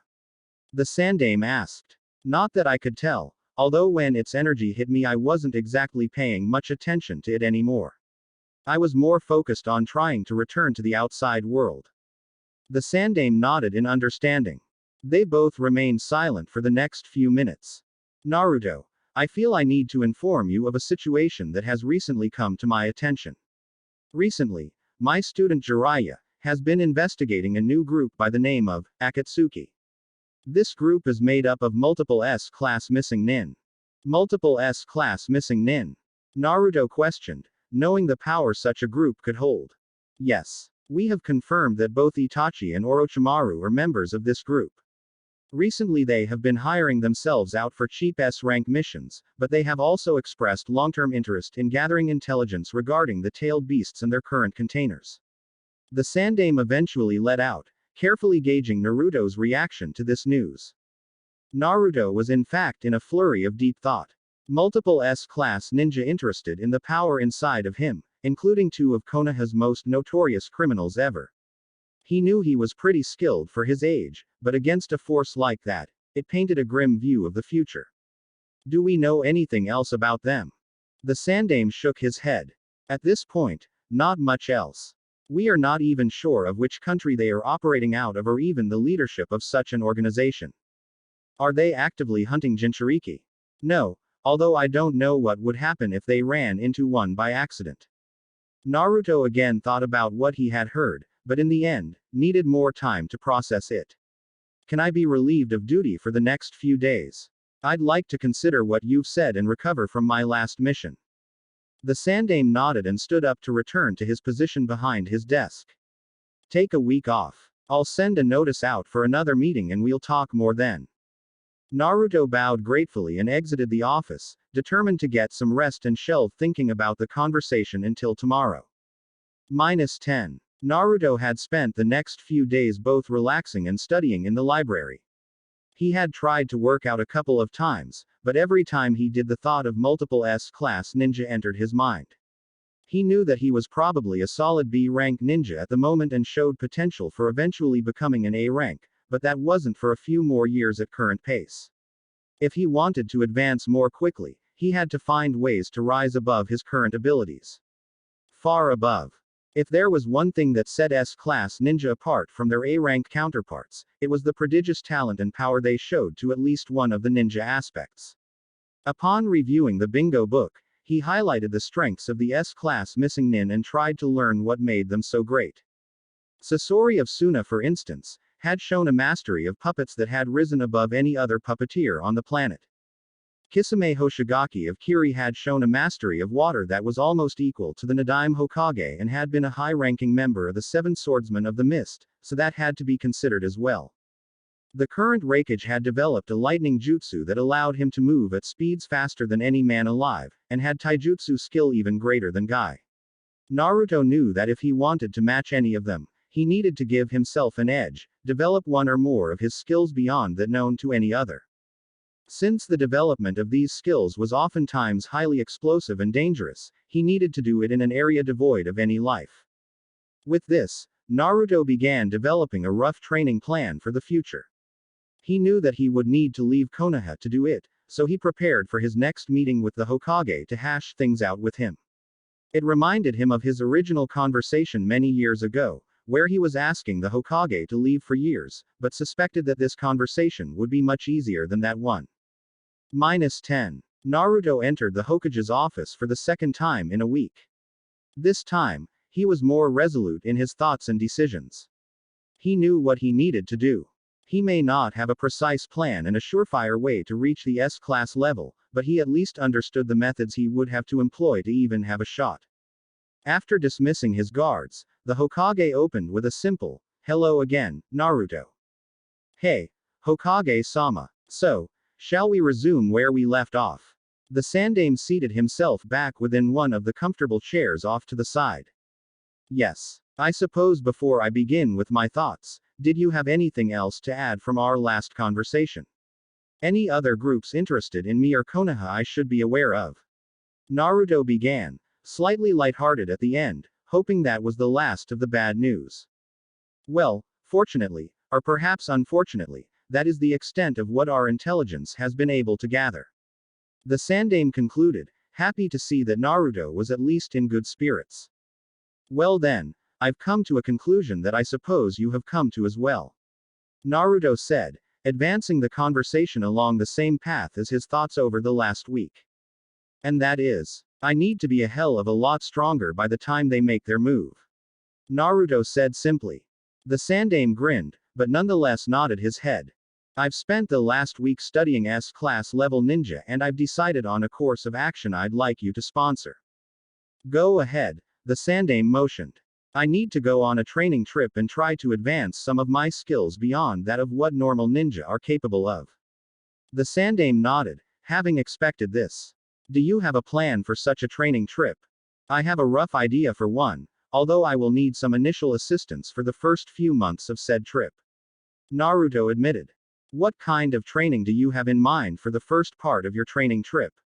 the Sandaime asked. Naruto paused, as if reassuring himself of this path. "Kyubi training. I need to learn how to call upon the Kyubi's chakra at will as well as finding out how to safely use more and what limits exist for me. I will also need a place I can safely use this energy without any settlements in the area to harm or foreign ninja to alert." The Sandaime nodded, again having suspected that Naruto would one day have to be trained in this way. "What do you need? I assume you would like a seal master to observe and monitor the training." "Actually, I'd prefer to have a Yamanaka mind walker, possibly one with some medical training as well." Naruto interrupted his current thinking path. Why? The last thing I want at the moment is a seal master mucking around with a seal that the Yondaime designed specifically for me. If he intended for me to be able to use the beast's chakra, then I have no doubt that the seal is capable of doing so. The last thing I want, however, is a seal master thinking he knows better and altering the seal in some way that will come back to bite me in the ass later. I would of course be grateful if a seal master could provide chakra suppressing tags to stop me from going on a rampage, but I want to try to do it my way first. Naruto explained. Furthermore, Naruto continued before the Hokage could interrupt. I need someone who can help me train to access the Kyubi's cage at will. The first time I was able to do so was during a situation where I was near death. If a Yamanaka was not involved and I wanted to get there quick, the only way to do so would be to recreate the experience, which I, quite frankly, don't want to do. The Sandaime thought about what Naruto had said. He had originally wanted to send for Jiraiya when Naruto had brought up the idea of a training trip. However, Jiraiya was rather impetuous when it came to training students and wouldn't hesitate to do something incredibly stupid in order to force Naruto to access the Kyubi's cage again. He long suspected it had been more of a testament to Minato's incredible talent rather than Jiraiya's teaching ability that gave him the strength to rise to the rank of Hokage. I would consider it incredibly dangerous for a Yamanaka to attempt to access your mindscape. No one really knows what sort of damage the Kyubi could do. The Sandaime eventually responded to Naruto's idea. I know, Naruto said. But if the Kyubi is indeed still asleep, we can figure that out now, instead of later when it might not be. From what I observed, the Kyubi is sealed in a small portion. As long as the Yamanaka is skilled enough, we should be able to appear on the outside. Aside from that, it is a risk, but it's a calculated one. The Hokage nodded, understanding more than anyone the weight of risk-taking. And what you said about one with medical training? Well, I only have one experience so far. Naruto began. But even the limited amount of energy from the Kyubi was quite corrosive for me. I could still feel the burns it gave my internal chakra pathways even hours afterward. Perhaps I would adapt over time, but I would prefer to have a medical expert there to confirm what is happening and perhaps even hypothesize ways I could protect myself from its effects. The Sandaime nodded, noting that Naruto had given this quite a bit of thought. Very well, I will approve. I will begin looking for members of the Yamanaka clan that meet your expectations, but you should be warned, I will be looking for advanced members, so finding one with medical training is unlikely. There will probably need to be a separate person there for what you have in mind. And I assume you are aware, both people would know exactly who they are working with. Naruto nodded. Yes, I don't think I will require a face mask for this trip. How long do you think it will take? Well, the Kyubi training I'm hoping I can do in maybe 3 months. However, that is just the first thing I want to do on my trip. I also want to try and enhance some of my ninjutsu as well as try out a few other things. Naruto ended his statement rather cryptically. Very well, I will allow you to leave Konoha for a maximum of 1 year. As for where, I would advise either some of the uninhabited islands near sea country or possibly the untouched forests to the south.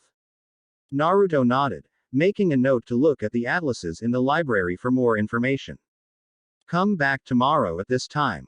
I will assemble a list of trustworthy Yamanakas and medical nin to accompany you for the first few months. We can interview and brief whoever we decide before you leave. The Sandaime ordered, using the critical thinking that had so helped him during his long tenure as Hokage. Yes, Hokage-sama. Naruto replied simply, but happily at the favorable outcome. -10. Over the next 2 days Naruto and the Hokage went through a list of active ninja who would have the necessary skills to help Naruto while being open to helping a Jinchuriki as well. Almost all the genin were immediately crossed off the list as well as those too important to leave Konoha for an extended period. Eventually they found a potential candidate in the form of a chunin working within the interrogation department. This particular Yamanaka, named Tetsuya, was technically on the injured list for extensive burns on his left arm, but was still one of the best mind specialists in Konoha. Reports from fellow ninja listed him as helpful, good-spirited, and a bit of a joker. On the 3rd day of their search, the Hokage brought Tetsuya Yamanaka into his office and briefed him on the potential mission. He made it clear that this mission would be voluntary and carry inherent risk before even explaining what it was, and although the mission would be an A rank for him, it would be classified S rank. Upon explaining what the mission was, Tetsuya was noticeably worried. After all, it was considered a spectacularly bad idea to mind walk a Jinchuriki. Why me, Hokage-sama? Tetsuya asked. Naruto only recently activated the Kyubi's powers for the first time. He needs to learn how to control these abilities for the future. You have a lot of mind-walking experience, but aren't high-ranked enough that your presence would be too missed for a few months. The Hokage explained. So I'm expendable, in other words. Tetsuya said snidely. I guess there is no denying that that's a factor, but we really don't expect there to be a problem. Uzumaki reported that the Kyubi was asleep during his encounter and that he originally appeared away from its cage. Furthermore, the link between his mindscape and the seal is not completely understood. It's highly possible that you will not even be able to access the Kyubi. The Hokage tried to be as honest as possible, knowing that trying to fool the interrogation expert would only cause future problems. Then why does he need a Yamanaka at all? As I said before, this is the first time he was able to access the cage, and that was when he was in mortal peril. After much thought, I can think of there are only 3 ways to reach the cage again. Another incident of mortal peril, which would be dangerous, advanced meditation, which could take years, and a mind walk. The Hokage explained. Tetsuya sighed before thinking about this as rationally as he could. So what is it exactly that you are expecting of me? First, access his mindscape and assess the situation with the Kyubi. Next, help Naruto figure out a way to access the Kyubi's cage on his own without being in mortal peril. Finally, observe the process of how Naruto takes the Kyubi's energy and see if you can offer any suggestions for either making it safer or potential dangers in what he is doing.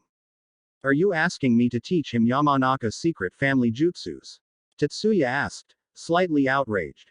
If necessary, yes. I will smooth things over with Inoichi, but I'm not trying to steal your family's techniques. I just want to make sure Naruto is mentally prepared for any future interaction with the most dangerous demon in the world. And since most of that interaction will be happening in his own mind, I would be a fool not to ask your clan to give him even a little training on how to defend his mind. Tetsuya grimaced and pondered the thought of fighting a mental battle against a demon, if he were the Jinchuriki. Alright, but we perform the initial mind walk here with Inoichi standing by, just to make sure such an attempt is even possible. The Hokage thought about this, deciding that it would be an acceptable risk. Very well. Meet me at the safe house here in 2 days' time at 10 a.m. The Hokage quickly wrote down the address of a building near the Anbu headquarters they used for meetings outside of the tower. Tetsuya nodded before leaving to prepare for what could be his most dangerous mind walk ever. -10. Naruto walked into the building, whose address was on the note provided by the Hokage. At first glance, it appeared to be just like any other house, but after a deeper look, Naruto could see that things were not as they seemed. The building had the appearance of a larger house, but it had almost no windows facing the street, and there appeared to be multiple entrances or exits in and out of the building, with none of them facing the street. On the walk here, Naruto had become aware of 2 separate Anbu patrols nearby, so it was in a well-guarded section of town as well. As Naruto went around the side of the house, he felt the presence of someone watching him, but couldn't identify who or where it was coming from. Naruto supposed that since he was not dressed in his traditional Tsukumo uniform, he was somewhat extra paranoid. After all, the people inside were supposed to be meeting Naruto, not Tsukumo. As he entered the building, he immediately took note of 2 separate people, both Yamanakas by the hairstyle. It also seemed that the Hokage had not arrived yet. Greetings. Thank you for your assistance today. Naruto said while bowing his head, trying to remain as polite as possible. The 2 Yamanakas both examined him carefully before neutrally responding with polite, if rather low-toned, formalities. 2 minutes later, the Hokage arrived, instructing his Anbu guard to remain outside. He took quick stock of the room, noting everyone was here, with a slightly heavy atmosphere. Well, shall we get started? I would like to remind both of you that you are here to assess the situation with the Kyubi. The Hokage started, speaking to the 2 Yamanaka. You are not here to dig into the personal or professional life of Naruto. Both Tetsuya and Inoichi nodded, not particularly happy to be doing this, but both had considered and discussed the ramifications of not having a mentally stable Jinchuriki with access to demonic powers. Tetsuya gestured toward a pair of seats facing each other. Let's get this over with. Please have a seat, Uzumaki-san. Naruto nodded and made his way over, almost as nervous as Tetsuya. After all, if something went wrong, the Yamanaka clan would likely hold him responsible and never forgive him. He took a seat and tried to relax as Tetsuya started slowly making hand seals. Mind-walking jutsu, Tetsuya declared, apparently wasting no time. -10. Tetsuya immediately took note of his surroundings. He did a full 360-degree turn, twice, verifying that there was no sign of the Kyubi in sight. He breathed a sigh of relief, before starting his exploration of the mind. He took a brief look around, noting that there were a few areas of interest that he would normally go straight for if this were a regular interrogation, but ignored them for now. After a few more minutes with no sign of the Kyubi, he decided to leave, knowing that now that he could access the mind, this would likely only be the first of many trips to this mind. He prepared the hand seals and departed the mind in the exact spot he entered, noting its position as a safe entry point. As he appeared into the real world, he saw 3 relieved faces, all happy to see that he had made it back safely. Well, the Hokage questioned. I was able to travel safely to his mind, but after an initial search was able to find no trace of the Kyubi. Tetsuya briefed the Hokage on his short search. The Hokage looked to the head of his clan, Inoichi, and stared at him, as if having a completely silent conversation. Very well. Inoichi eventually responded to the Hokage's silent stare. Tetsuya, you will instruct Naruto on how to access his mindscape at will and continue to search for access to the Kyubi. You will teach Naruto how to defend his mind from external and internal intrusions and if possible, provide insight as to how he might be able to access the Kyubi's chakra or yuki or whatever it is. Tetsuya nodded to his clan head, at least happy that the worst part was over and that he was still in one piece. 3 days later, Tetsuya and Naruto left the village together, preparing to make their way to remote sections of Fire Country for training that neither one of them was looking forward to. The Hokage had said that he was still looking for a medical nin, but would direct him or her toward them within a few weeks. Chapter 11. Hana Inuzuka dug her hands into the earth as she was once again flung into the ground. The fight was not going the way she had expected. She didn't expect her current opponent to be this good, considering her opponent was supposed to be mostly retired. Hana was currently sparring with her mother, who had taken to her desire to train more vigorously than she had thought she would. Hana cursed her life, her mother, and that damn Tsukumo for suggesting this. In the last few months, Hana's mother had decided that she was fed up with Hana's lack of relationships. Apparently, approaching 20 years old now made her an old maid and she had to settle down and get married immediately. Every day for the last few months, her mother would go on and on about which suitor she should marry and how many kids she should be having. It was enough to drive her crazy. When Tsukumo had come over, to tell her that he was leaving on a training trip, she had been saddened to hear that her friend would be even more apart from her than he was lately. She had questioned why he was leaving to train and not just stick around Konoha, but her friend looked decidedly uncomfortable and seemed to not know how to respond. Hana could see there was something he wasn't telling her, but decided to let him off the hook, if he could help her with her problem. His suggestion was to distract her with something else, for instance, helping her become a jonin. At first, she was conflicted, as she was almost ready to make the transition from medical nin to veterinarian, but seeing Tsukumo a Tokubetsu jonin already made her slightly embarrassed due to the fact that he was younger than her. In the end the plan did work, as she had not heard a peep out of her mother about marriage in the last week, but she didn't realize her mother was still this strong. She struggled to get back up as her dogs returned to her, worn out from their battle with Kuromaru, her mother's companion. She made it to her feet, barely ready for another charge from her mother, cursing Tsukumo while at the same time thinking about the other suggestion he had made. Flashback.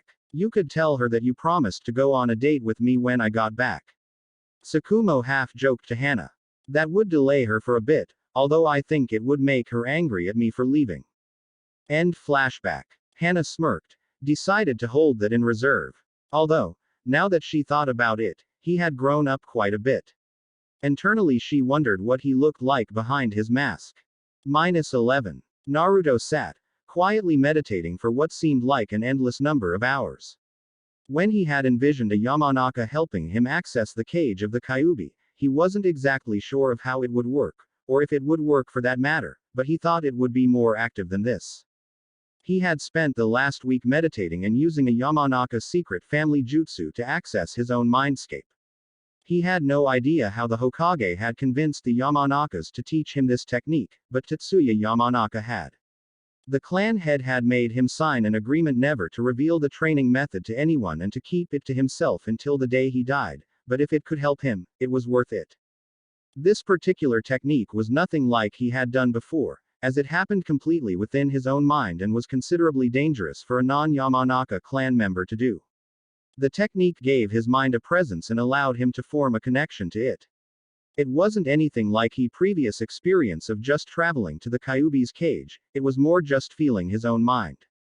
Naruto wasn't exactly sure what he was supposed to be accomplishing with this technique, but Tetsuya had made him keep practicing the jutsu over and over. Tetsuya had told Naruto to focus on memorizing how his mind felt, so that in the future he could know whether the Kyubi had altered it in any way. Naruto was feeling his mind for what seemed like the millionth time when he suddenly became aware of a presence he had not felt before. He locked onto it and tried to examine it, but in the end didn't know what to do. He tried to somehow get closer and find the disturbance when he felt a pulling sensation that seemed to draw him in. Naruto was so surprised and new to this that he didn't know whether he should or even could stop it from happening. Good. A voice said when the pulling had stopped. Naruto looked around to see Tetsuya standing in front of him. Although something was weird, he was dressed differently and his arm looked completely undamaged. What? Naruto tried to say, but was so confused at this turn of events that he was literally speechless. We are inside your mind. Tetsuya said calmly. I have been entering your mind once a day for the last 3 days, waiting to see whether you could sense me. Today you have succeeded. Inside my mind. Wait. If you could bring me here, why didn't you do so in the first place? Naruto said, still confused at what was happening. It doesn't work like that. Usually the consciousness is so spread out and unfocused that if I tried, it would either fail, or only part of your consciousness would appear. However, since you learned to feel your mind and focus yourself completely on my presence, I was able to finally draw you in completely. Tetsuya lectured. Now that I have successfully done this once, each time should be easier for both of us until you are able to enter your mind on your own. Naruto tried to understand what was happening, but was out of his depth. In the end, he decided to simply trust the expert. Okay. What now? Now you leave and try again. Next time, pay attention to how it feels when I draw you in. Tetsuya explained. How do I leave? Naruto asked when he was suddenly ejected from his current position. And so, for the next few hours, Naruto spent his time entering and ejecting from his own mind, trying to adapt and learn how to do it on his own. -11. After a day of those repeated patterns of enter and eject, Naruto was finally able to access his mind on his own. He briefly wondered how the first Yamanaka had learned to do this, without the aid of a teacher, but let it go now that he had an entire mind to explore. Yes, that was the next step, exploration. Naruto spent the next few days exploring his mind and learning the layout of his own mind. So far he had visited portions of his own life that he had both remembered and forgotten, but hadn't seen any sign of the Kyubi or the pipe-filled area. Although Tetsuya seemed a bit disappointed that he hadn't found the Kyubi's cage on his own, he did remark that Naruto wasn't ready to interact with the Kyubi quite yet. First, Tetsuya recommended that Naruto install some mental defenses, to prepare for said encounter. And so, Naruto spent yet another week, shoring up his defenses and preparing his mind for any confrontation with the Kyubi. When they received a message from the Hokage saying that he had found an appropriate medical nin and she would meet them in 8 days, Tetsuya finally gave some instruction that he thought might reveal the Kyubi's location. Tetsuya did some special Yamanaka family jutsu that affected his mind in some way that Naruto could only speculate as to what it did. When Naruto returned to the real world, he found Tetsuya had pushed him over and was standing over him, kunai to his throat. Naruto tried to move, but found himself to be paralyzed, he couldn't move. Ha! Finally trapped you, Tetsuya declared, his voice sounding different than it had before. What are you doing? How is this going to get me closer to the Kyubi? Naruto asked, panicked but trying to rationally decide what he was doing. Finding the Kyubi. Ha! The reason we couldn't find the Kyubi is because you are the Kyubi. No, that's not true. Naruto denied. You forget, I've been inside your mind. I know the truth. I'm going to kill you and end the threat of the Kyubi forever. Tetsuya declared as he started to cut the kunai into Naruto's neck. No, Naruto cried, before the kunai literally cut through his own words. Naruto blacked out as he could feel his lifeblood being drained from him. His mind drifted, he could feel a familiar feeling overtake him as he felt himself journeying to a place he had been before. -11. You okay? Naruto opened his eyes and saw Tetsuya standing over him. He immediately scrambled away and looked for a weapon. Easy now, it was just a genjutsu. Tetsuya explained. Genjutsu? No, I would have known. Naruto had not been fooled by a genjutsu in a very long time. His mind was still dulled, but he was sure that. Remember the jutsu I performed before I tried to kill you? That wasn't to paralyze you, it was to dull your senses. You needed a life or death situation to draw you into the seal. Once I saw where your consciousness was going, I was able to hitch a ride, so to speak. Look around. This is the place, isn't it? Tetsuya explained. Naruto took a second look around, while feeling his neck to find no puncture wounds. It was the same environment he remembered being in during the Kiri mission.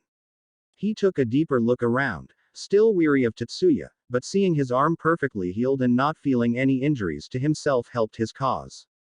They approached the cage room cautiously. Neither of them were in any hurry and Tetsuya was interested to see if there was anything else to see around here. Unfortunately, the only thing of any interest was the cage itself. The massive cage stood strong and foreboding. The strong gates held by a single piece of paper gave a feeling of impending doom that forced the travelers to remind themselves that it was merely a representation of the seal. Inside the cage, both of them could see the Kyubi, still slumbering and seemingly in the same position it was before. Naruto approached the pipe he had visited before, still in its position, unchanged since the last time Naruto had interacted with it. Naruto apprehensively placed his hand on the pipe and felt the same power he had felt before coursing through it. Having no desire to take the Kyubi's power now, Naruto removed his hand. Naruto turned his attention back to Tetsuya. So now that I'm here, can you find this place again? Tetsuya thought about it for a second. Well, it was of a strange journey, since Yamanakas are usually focused on the mind, not that there is usually somewhere else to go, but yeah, I think I can. Then let's try entering and leaving until I can find this place on my own. Like I said before, I'd rather not disturb it until I have to. Naruto decided. Tetsuya nodded, before reaching out to grab Naruto's shoulder. -11. They practiced this for the next couple days before Naruto decided it was time to try and use the Kyubi's power a second time.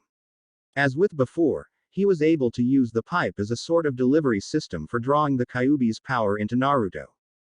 Naruto sat with the glow of the orange chakra surrounding him, trying to feel the chakra as it ran through his body and mind.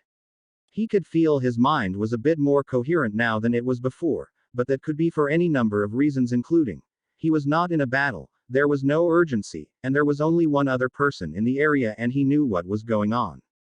When he mentioned this to Tetsuya and when both of them saw that the Kyubi remained sleeping, they decided to investigate what was happening from different angles. Tetsuya observed what happened both while in the seal with Naruto and how the Kyubi's chakra interacted with his mind when he was high on it.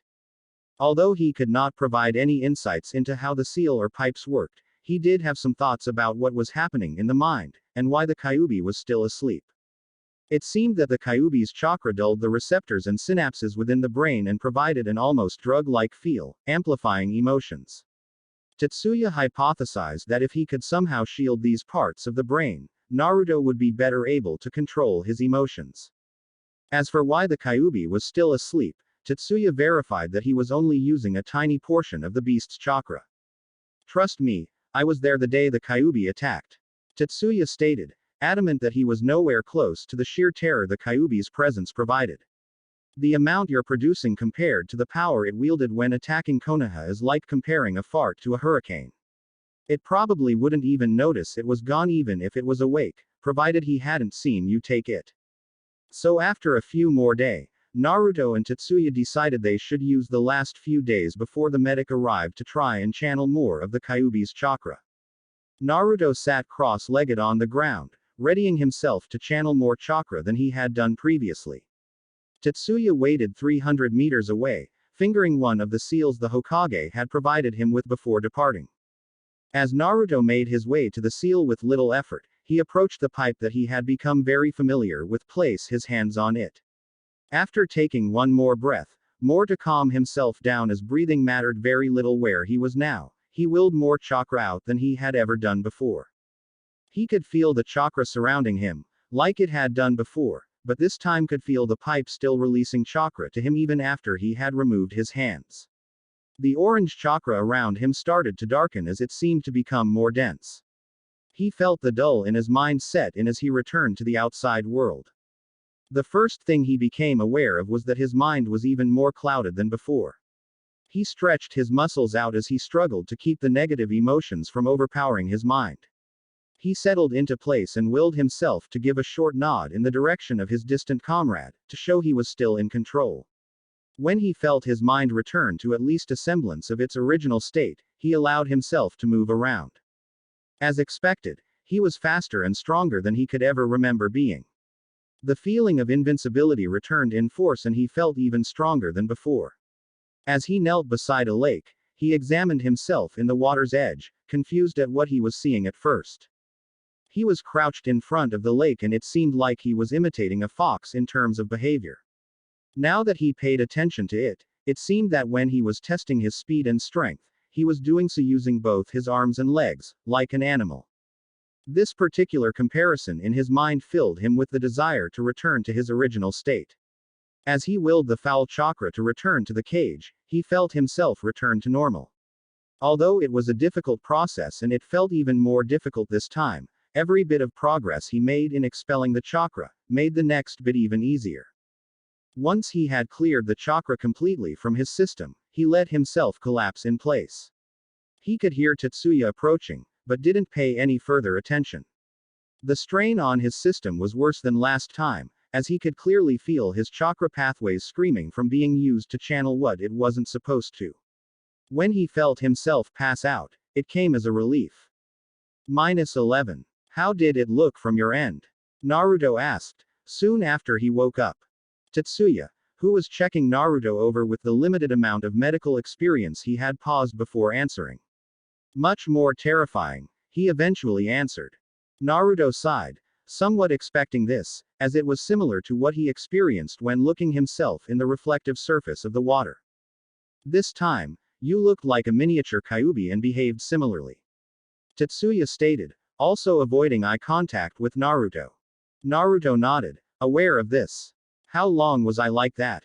Less than a minute. Tetsuya said. Actually, now that he thought about it, it was a lot less time than Naruto was normally under the influence of the Kyubi. Why so short? Any problems? Just shocked at my appearance, I guess. And my mind was even more clouded than normal. Now what? Tetsuya asked. Naruto paused and thought about that very thing himself. After a while he eventually decided. Let's take a little break from Kyubi training until the medic arrives. Whoever the Sandaime sends can give us a better idea about what is happening to my physical body. In the meantime, I'll just do some normal training. Tetsuya nodded, happy to get a small break from feeling the foul chakra. -11. Their medic ending up arriving 2 days later than expected. Both Naruto and Tetsuya were shocked to find out who the Sandaime had gotten. What do you need from me so I can get out of here? Did the Hokage not inform you why you were here? Tetsuya asked. He said something about chakra pathways and something, the woman replied vaguely. Naruto and Tetsuya looked at each other, wondering if she was speaking in code. Upon taking a closer look at the woman, they discovered that her eyes were slightly bloodshot when they were open, and she was wincing at every noise. In other words, she was hungover. Senju-sama, would you like to rest a bit before we begin? Naruto asked the woman, a bit worried she didn't know what she was involved in. Tsunade-sama is a bit tired from the journey, but I assure you she is perfectly capable of examining you. Shizune, her assistant, reassured them, though both Naruto and Tetsuya could see a bit of doubt in her eyes. Tetsuya looked to Naruto, as if wondering whether or not to proceed before Naruto shrugged and decided to trust the expert. Alright, Naruto began, give me your expert opinion on this. With that, Naruto began the now familiar process of activating the Kyubi's chakra. For this first time, he decided to go with the amount he had begun training with and not the tailed state. He felt the familiar burn of the Kyubi's chakra as in poured into his chakra pathways and out of his tenkatsu. The familiar shroud of light orange made itself visible as a fist suddenly knocked him unconscious. -11. Tetsuya watched as Naruto began the now familiar process of extracting the Kyubi's chakra. Every time he felt it, he returned to that terrible night where the Kyubi attacked. He knew it wasn't Naruto's fault, but he still wasn't comfortable with it. He looked over to see Tsunade's face and wondered what she would have to say about the process, when he saw a look of panic and fear on her face. He was about to ask her what was wrong when she cocked her arm back and struck Naruto right in the face with a massive blow. Tetsuya watched as Naruto went flying and crashed into a number of trees. What are you doing? Tetsuya screamed to the woman. What am I doing? What is he doing? That's a Jinchuriki. Tsunade yelled. Tetsuya blinked in confusion. Of course he's a Jinchuriki. That's why you're here. To tell us how the Kyubi's chakra interacts with his body. What? She responded, now confused. Tetsuya turned to her assistant. You said she was ready. You said she understood. I. Shizune looked even more confused at what was going on. Clearly neither woman understood what was happening. Tetsuya dashed over to where Naruto had landed and began examining him. Will one of you get over here and start treating him? What kind of stupid medics are you? -11. It had turned out that Tsunade was only doing this because the Sandaime was paying off some of her debts and couldn't refuse her sensei. It also turned out that it wasn't the first time she had taken a healing job to pay for her debts and assumed that this would be just another simple job. When Naruto started to channel the Biju's chakra, old memories surfaced and triggered her self-defense mechanism. Needless to say, when Tetsuya had explained their purpose here, they were suitably embarrassed. Or at least, Shizune was embarrassed enough to help heal Naruto. Tsunade was just irritated and hiding her embarrassment with anger. A day later they began again. Only this time, everyone understood what was happening and what their roles were supposed to be. It also helped that everyone was sober and not hungover, although everyone was not happy about being sober. As Naruto began the process of rechanneling the Kyubi's chakra, he paid attention to the medic in front of him, wary for any further attacks. When he stabilized the amount of chakra in his body, he looked to the famous medic and nodded his head, letting her know to begin examining him. She motioned him to lay down. When he did so, she began examining him. She examined almost every part of him, but paid particular attention to his chakra coils, his brain, and his internal organs. After 10 minutes she asked Naruto to cut off the Kyubi's chakra and again examined how the foreign chakra left his body. When it was all done, Naruto sat back up and said, "So, what do you think?" Tsunade looked at him with what he was confident was a brief moment of clarity, said, "I think that the human body should never be expected to be used as a medium for that energy." Naruto blinked as he processed what she said. Well, I'd like to agree with you, but unfortunately every other major nation around us has at least one person who can do such a thing, and there are people interested in worse, so I need to learn how to do this. I just want to do it as safely as I can. Tsunade looked decidedly unpleasant at that statement, but being a former wartime ninja, understood the reality of that statement. Fine. She eventually said, more than a little shortly. I guess the first thing I should tell you is that the Kyubi chakra is fire-natured, so training fire manipulation will give you some protection. Fire is my primary element already and I have already trained my fire nature. Naruto responded, wondering if what she said no longer applied. Well, that's fortunate then. I imagine if your primary element was wind, you would be in serious trouble.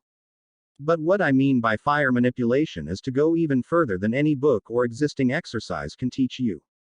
You have to train your element to the point that your entire body is capable of using the element of fire almost subconsciously. If you can train your chakra pathways themselves to not only channel fire better, but to thrive under fire-natured chakra, the Kyubi's chakra will become much more controllable. Tsunade lectured. Naruto nodded along, understanding what she was saying and knowing it to fit in with his future plans very well. What about the brain? Can you think of any ways for me to think better while under the influence other than training my fire element? Tsunade thought about his question. I guess I would have to think about that for a while. There might be something to enhancing the blood-brain barrier, but I would need to research that a bit more. -11. After a day of thinking about it, Tsunade had yet to think of anything other than just simple meditation, but promised to think about it and if she had any ideas, to forward them to the Sandame. In the end, Tsunade decided that she had spent enough time here and wanted to go back to her busy lifestyle. Before she left, she decided to have one more conversation alone with Naruto. So, yeah, sorry about punching you in the face that first day. Tsunade hedged around before just going for it. Naruto snorted under his breath, remembering the titanic strength of the woman in front of him. Deciding to try and get one more thing from the woman in front of him, he went after the one skill she had that he wanted. The jutsu that you are using to disguise your face. Did you create it yourself? Can you teach me before you leave?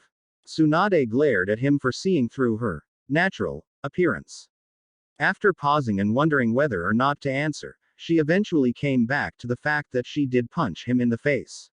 It's a ninjutsu, genjutsu hybrid kept continuously active through the usage of a seal on my forehead. Why?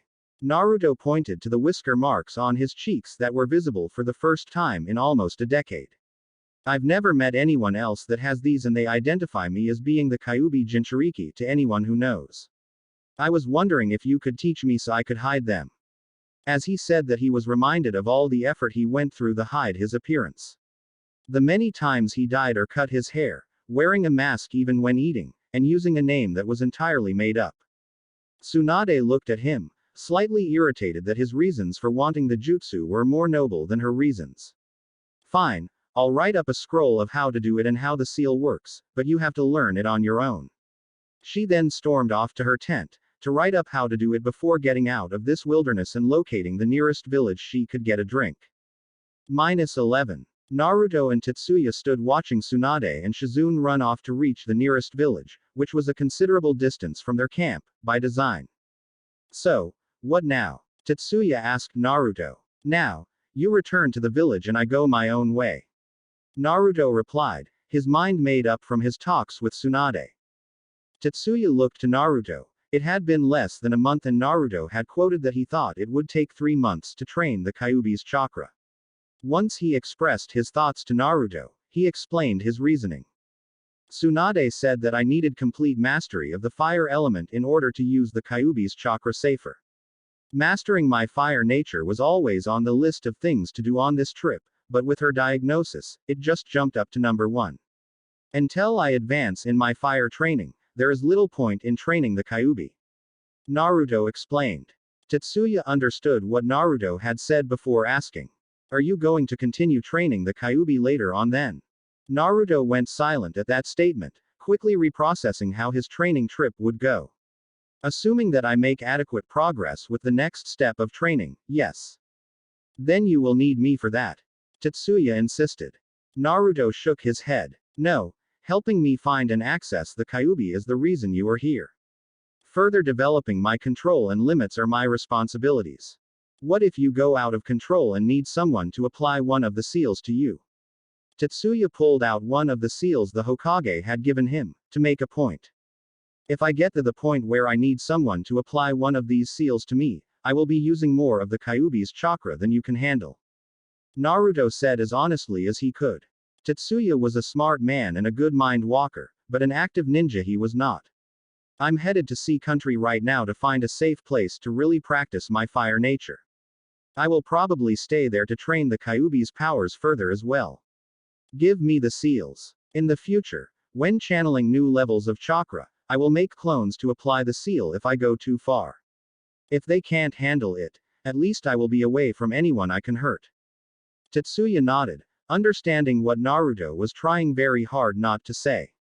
He hadn't been a field ninja since his injury, and if Naruto truly went out of control, could do very little to stop him.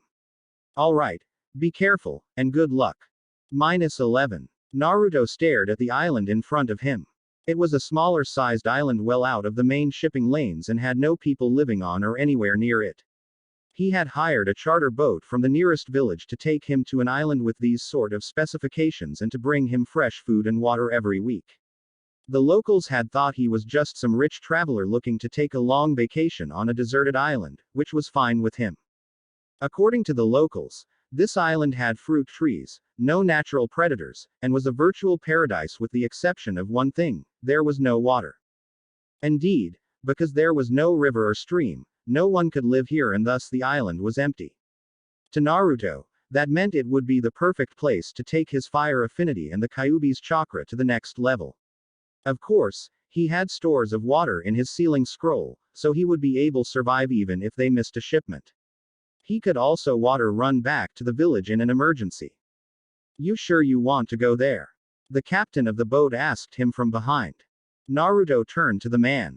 Although he was the captain of the boat, it was lessened by the fact that there were only two other people, his sons. I'm sure. I could use some time to myself. You'll be here once a week to resupply me. The captain nodded in confirmation. Yes, you have my. Naruto handed him the first of many payments for both the ride and for future supplies.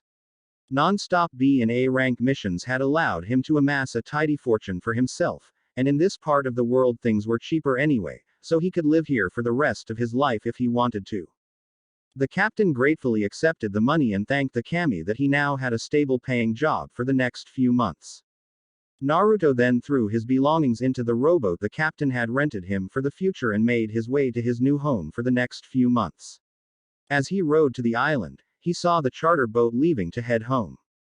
After a few minutes, he had rowed his way onto the beach and was tugging his boat up the beach. He tied the boat up to a nearby palm tree and set out on a brief tour of the island and to find a comfortable place to sleep. After finding an acceptable spot to set up his tent, he began unpacking the things he would need for the foreseeable future. He also buried a bag containing his sealing scrolls of water and rations in the ground under his tent. If he accidentally destroyed his belongings during a Kyubi rage, they would be there just in case.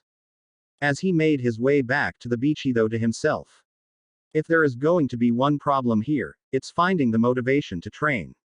Indeed, looking out from the beach, he felt a sense of peace overcome him. The gentle waves of the water, the warm sand, the beautiful day out, he felt like laying down and taking a relaxing nap. This place was a paradise. Naruto sighed as he summoned the motivation to get started on his training. -11. Naruto felt like scratching his face for what felt like the 100th time today. He was once again wearing the face mask of Tsukumo Hayashi. After training for nearly a year without having to wear a mask, it felt uncomfortable to be wearing one now. The Hokage will see you now. Naruto looked up to the Hokage's secretary when she had spoken to him. Being around people was also something he had to get used to after being on that island for so long. He nodded to the secretary, thanking her for squeezing him into the schedule today before making his way into the Hokage's office. Tsukumo Hayashi, returning from a training trip and reporting for duty. He announced as soon as he had entered the office. He supposed that he was doing this for formalities, but mostly he was doing it to remind the Hokage of his other name. The Sandaime Hokage smiled, happy that he had returned safely home. He quickly dismissed his guard, as was custom for their conversations, and returned his greeting. Naruto-kun, how did your trip go? Well, I assume Tetsuya made it safely home and told you about the first month. Naruto began. The Hokage nodded. Yes, you are now among the recipients of Tsunade's anger club. Naruto grimaced as he was reminded of that particular incident. The Hokage only seemed more amused by his reaction. But I heard that you were able to control one tail of the Kyubi's chakra at the time your group broke up. After which, your student gave me the idea of better training my fire affinity to better handle the Kyubi's chakra. Naruto continued. And did you? The Hokage asked. Naruto held up his hand, palm up, and started concentrating. Within a second, a flame emerged, enveloping his entire hand, yet not burning or melting it. The Hokage's eyelids widened so significantly Naruto feared that his eyes might have fallen out if they weren't connected from the back. How? The Hokage asked, stunned at the control that Naruto was showing. I trained to the very limits, then surpassed them and repeated the process again and again. Naruto explained as he began shaping the fire into various shapes and representations of animals to further show his control. And the Kyubi's chakra? The Hokage asked, still enraptured by the control of the flames Naruto was showing. After a few months of fire training I was able to draw upon 3 tails of the Kyubi's chakra, while still keeping control. However, when I reached the 4th tail, it triggered a different sort of transformation. The first time I tried it, I lost control and went on a rampage. Luckily, although I did quite a bit of damage to my surroundings, there were no people nearby and no one was injured. The Hokage overcame his awe at Naruto's fire-wielding abilities when Naruto had come to this part of his story. What did you do? Do you mean what did I do while under the 4-tailed state, or what did I do after that? Naruto asked the Hokage. Both. As for what I did in the 4-tailed state. Well, let's just say there were less trees on the island and I needed a new tent. As for how I took my training from there, I tried to further my fire training at that point but was starting to hit a limit in my fire affinity training. Naruto explained while thinking back to the bad days of his training. I eventually tried to reach the 4-tailed state again while trying to control it, but eventually, I just concentrated on learning what exactly was happening during the transformation stage between tails 3 and 4. Could you describe the differences to me? The Hokage asked, curious. Naruto thought about it for a while before deciding to give the Hokage an overview of the states he could enter into. Well, the first state is just me drawing the Kyubi's power and using it to augment my own chakra. This is what I did during the Kiri mission. Basically, it makes me stronger and faster. The tailed state is where I draw more of the Kyubi's chakra and based on the number of tails, that is how much of the Kyubi's chakra I am using. The Hokage nodded, mostly knowing this from his own battles with enemy Jinchuriki. For the first 3 tails, it just seems to be using an increasing amount of the Kyubi's power. However, at the 4th tail, the Kyubi's chakra seems to be amplified while at the same time more concentrated. In other words, the color of the initial stage is a bright orange, the first 3-tailed is more of a darker orange, and the 4th tail is where the Kyubi's chakra turns straight out red. How did you resolve the problem? The Hokage asked. As I said before, I tried over and over trying to reach the 4th-tailed state, dropping it just before I lost control, but learning a little bit each time about what was happening. It was by observing this process between the 3rd and 4th tail that I was able to make a breakthrough and break through the limits of my own fire manipulation. I was able to get the control you saw me with earlier by learning how the Kyubi's chakra worked. Naruto explained. At that point I switched from working on the Kyubi's chakra and refocused back on my own fire manipulation. I won't say that everything worked out the way I had envisioned it, but my control of fire amplified to many times what it was previously. The Hokage nodded, a little bit disturbed at the idea of learning from the Kyubi's chakra. And let me guess, after you increased your own fire skills, using the Kyubi's chakra after that point was easier. Well, it wasn't perfect, but yes, it was a bit easier. Naruto responded. How many tails of the Kyubi's chakra can you use now? The Hokage asked. 6. Let me guess, another transformation. The Hokage surmised. You guessed it. Yep. Only this one seems to be more size-oriented. Naruto continued. Size-oriented? You mean you get bigger? Like the real Kyubi? The Sandaime questioned. Naruto nodded. It seems so. I didn't try to go that far until the end of my training trip, at which point I was preparing to return, but I wanted to try it once. I felt myself increasing in size by several orders of magnitude, but I also felt the same loss of control that I felt from before, so I aborted before achieving the 7th tail. The Hokage nodded, grateful that he hadn't tried to push himself too far. Anything else? Not much, Naruto said, thinking. I tried to keep up my other skills, but fire and Kyubi training occupied most of my time. The Hokage nodded, thinking things over in his head. Very well. Do you still wish to be known as Tsukumo? Naruto thought deeply, but in the end reached only one answer.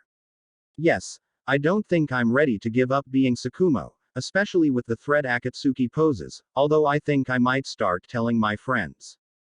The Hokage nodded, accepting that answer. Very well. In that case I promote you to full Jonin for completion of this training trip and will assign you to your new duties in the next few days.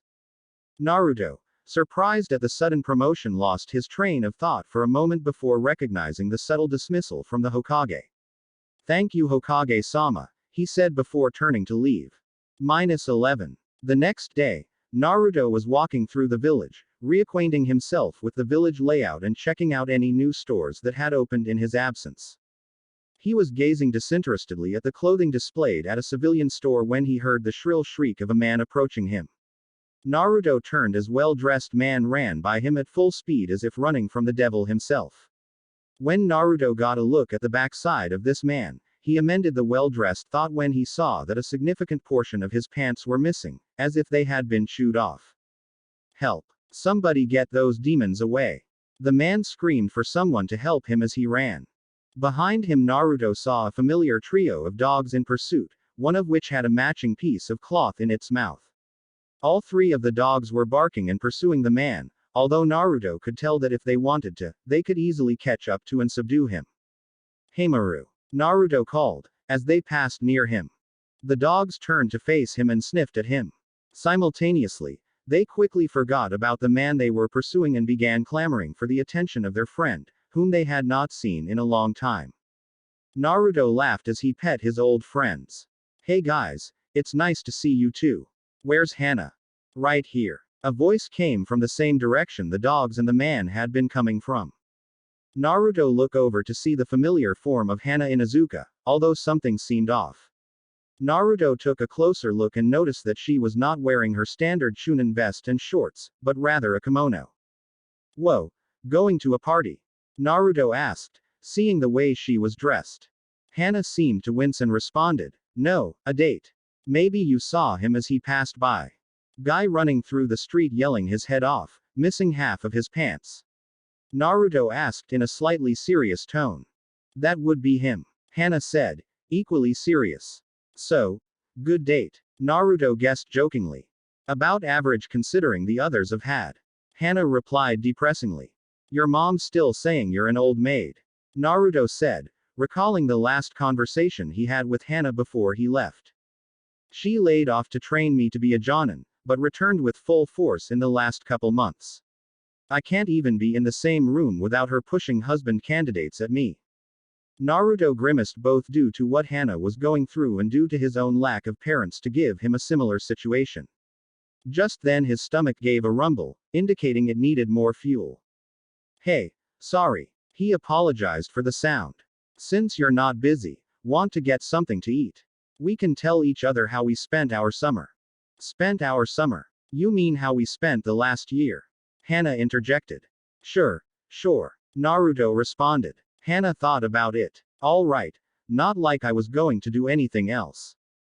Great. Naruto said. -11. Hana hummed as she and her dogs walked back home. She had a surprisingly better day than she had thought she would have. Unsurprisingly, the joy had not come from the son of the civilian merchant her mother had set her up with, but with an old teammate of hers. Tsukumo had told her about his training trip and the things he had studied, although it felt as though he was leaving a few things out. She in turn had told him about the struggles she had faced over the last year, training for and achieving the Jonin rank, practicing medicine, and going on a few A-rank missions. You look like you're in a good mood, so when's the wedding? Her mother's voice startled her. She looked over to the house and saw her mother kneeling near the side with one of the new pups. If you're talking about Oyagi, I got rid of him within the first 15 minutes. Hana replied, sickened at the thought of marrying that piece of trash. Oh, then what's with the good mood? Tsume asked, not at all surprised that her date had ended like so many others. Tsukumo returned from his training trip yesterday. I ran into him and we had lunch together. Oh, well then I'll repeat myself, when's the wedding? Tsume pounced on this new topic with the same vigor. She also enjoyed the redness that appeared on her daughter's cheeks when she said it. What? He's a friend, mother. Besides, he's younger than me. Not by much. And you and your pups already get along with him, so that's a plus. Tsume replied. How does he look? Hana felt herself blushing as her mother asked that last question. He's fine, she eventually mumbled and began looking for an exit. Hana. Wait. Tsume's experienced eyes were able to see her daughter looking for an escape route. I just want you to be happy. Then stop trying to set me up with people. Hana pleaded. Nope. Not going to happen. Her mother declared. But I'll tell you what. If you agree to ask Tsukumo out on a proper date, I won't fix you up with anyone for 6 months. Hana thought about her mother's offer. On one hand, 6 months of her mother keeping her thoughts to herself would be a dream come true. On the other hand, she would need to be the one to ask him out. But it would only be one time. Alright, I'll do it. -11. Naruto was quite truly freaking out. Hana had asked him out for a date just that morning and he was so shocked that he agreed without thinking. He was currently in his new apartment sorting through his clothing, realizing he had absolutely nothing that would work for a real date. He glanced at the clock for the dozenth time since she had asked and mentally calculated how long he had to shop for some new clothing. In the end, he created half a dozen clones, gave them each some money and instructed them to find him something. When they returned one at a time, he had 4 sets of clothing that might work and 2 of the clones had returned empty-handed, not that he could blame them. Naruto now had a similar situation as before, but instead of having no clothes to freak out about, he now had 4 sets to choose from. As he sorted through the clothing, making an internal list of the pros and cons of each set, he pondered what he expected to happen tonight. Was Hana only asking him to get her mother off her back? What were they going to do? Was he expected to take the lead even though she asked? Endless questions went through his mind and none of them were answered by him. He liked Hana and if he had to choose someone in the village to date, she would be near the top of the list. But she had been on a lot of dates, and he had yet to go on even one. In fact, now that he thought about it, how pathetic was that? Eventually he decided upon a good set of pants and shoes, with a button-up white shirt with the top buttons undone. He decided to forego his usual mask and use Tsunade's jutsu to hide his whisker marks. It was truly the only jutsu he had learned on his training trip, as most of it was devoted to fire and Kyubi training. As he checked himself in front of the mirror, he decided that he could have done a lot worse. Although he might try and do something about his hair next time, for now there was no sense in changing everything. He made his way out the door and headed toward the Inuzuka compound. He had moved when he returned to Konoha so that he would not have to live in the bad part of town and so he would not have to pay rent during his absence, so Hana did not know where he was currently living. As he traveled, he pondered what they would be doing tonight. He decided to let her take the lead and if she looked to him for the decision, he would say just dinner and a walk. With a rough plan now in his head and date-appropriate clothing on his person, he was feeling slightly better, but still very nervous. As he saw the familiar entrance to the Inuzuka compound, he wanted nothing more than to pause and rethink this whole ordeal, but he knew that if he did that he might never go through with the night, so he pressed forward. He jumped to the top of the gate, careful not to ruin the more delicate civilian-style clothing to see if Hana was waiting for him. When he looked through the window of the main Inuzuka house that Hana was dressed in the same kimono that he saw her in before, he gave a sigh of relief, as he had chosen the current outfit to match her. At that moment he saw something else that terrified him even more than any of his thoughts over the last few hours. Tsume was there as well. Shit. Why? Of course she's going to be there. Hana said she's been sticking her nose into her dating life for the last few years, why should tonight make a difference? Now I have to endure her as well. Naruto sighed, wondering if he could signal Hana somehow without alerting Tsume that he was here. In the end, he could find no way so Naruto resolved himself to at least get it over with. -11. Hana waited as patiently as she could, regretting not knowing Tsukumo's new address. If she had thought even for a second about how the night would go, she would have realized her mother wouldn't let Tsukumo and her just go without making them both suffer. Hana's thoughts were interrupted by a pair of knocks coming from the front door. Hana looked over to the door, fearing the next couple minutes of her life as her mother had already beaten her to the door. Tsukumo. Come in, her mother said, stumbling with his name for some reason. As he walked into the entrance hall of the house, Hana could feel her eyes widen and her breath stop as she looked at him. She was so used to seeing him in ninja garb and wearing a face mask that she had forgotten that she had never truly seen him in any other shape or form. He was wearing a civilian clothing that looked damn fine on him, especially his shirt. It was open enough at the top where she could see the well-tanned and developed muscles of his chest and lower arms. He also wasn't wearing a mask and could see that he had a slightly gaunt face that only amplified his brilliant blue eyes. Hana was so shocked at his different appearance that she stood silently staring at him for almost a minute before her mother's snickering eventually broke her out of her daze. When she realized that she had been staring and her mother had caught her, she found herself flushing even harder than before. So, Tsukumo, I believe this is the first time we've seen you without your mask. Why is that? Tsume, who had collected herself far faster than her daughter had, took advantage of her silence to get some answers. Naruto, uncomfortable with Hana's silence and Tsume's inquisitiveness, decided to be as brief as possible before finding a way out. Well, I guess I got so used to having it on that I just never took it off. Although it can be a bit uncomfortable to eat with it on, so I usually don't keep it on for extended meals. Naruto answered neutrally, speaking of which, Hana, we should go if we want to make our reservation. Naruto lied, hoping to get out of there as fast as possible. Ah, are you sure you can't stay for a while? Tsume pleaded, having quite a bit of fun seeing her daughter like this. Hana, who had finally gotten a hold of herself, agreed with Tsukumo. He's right, Mom, we have to go. She quickly ushered herself and Tsukumo out of the house and toward the main gate. Feel free to come back for dessert, Tsukumo. Tsume called out, hoping the two would return, but not holding her breath.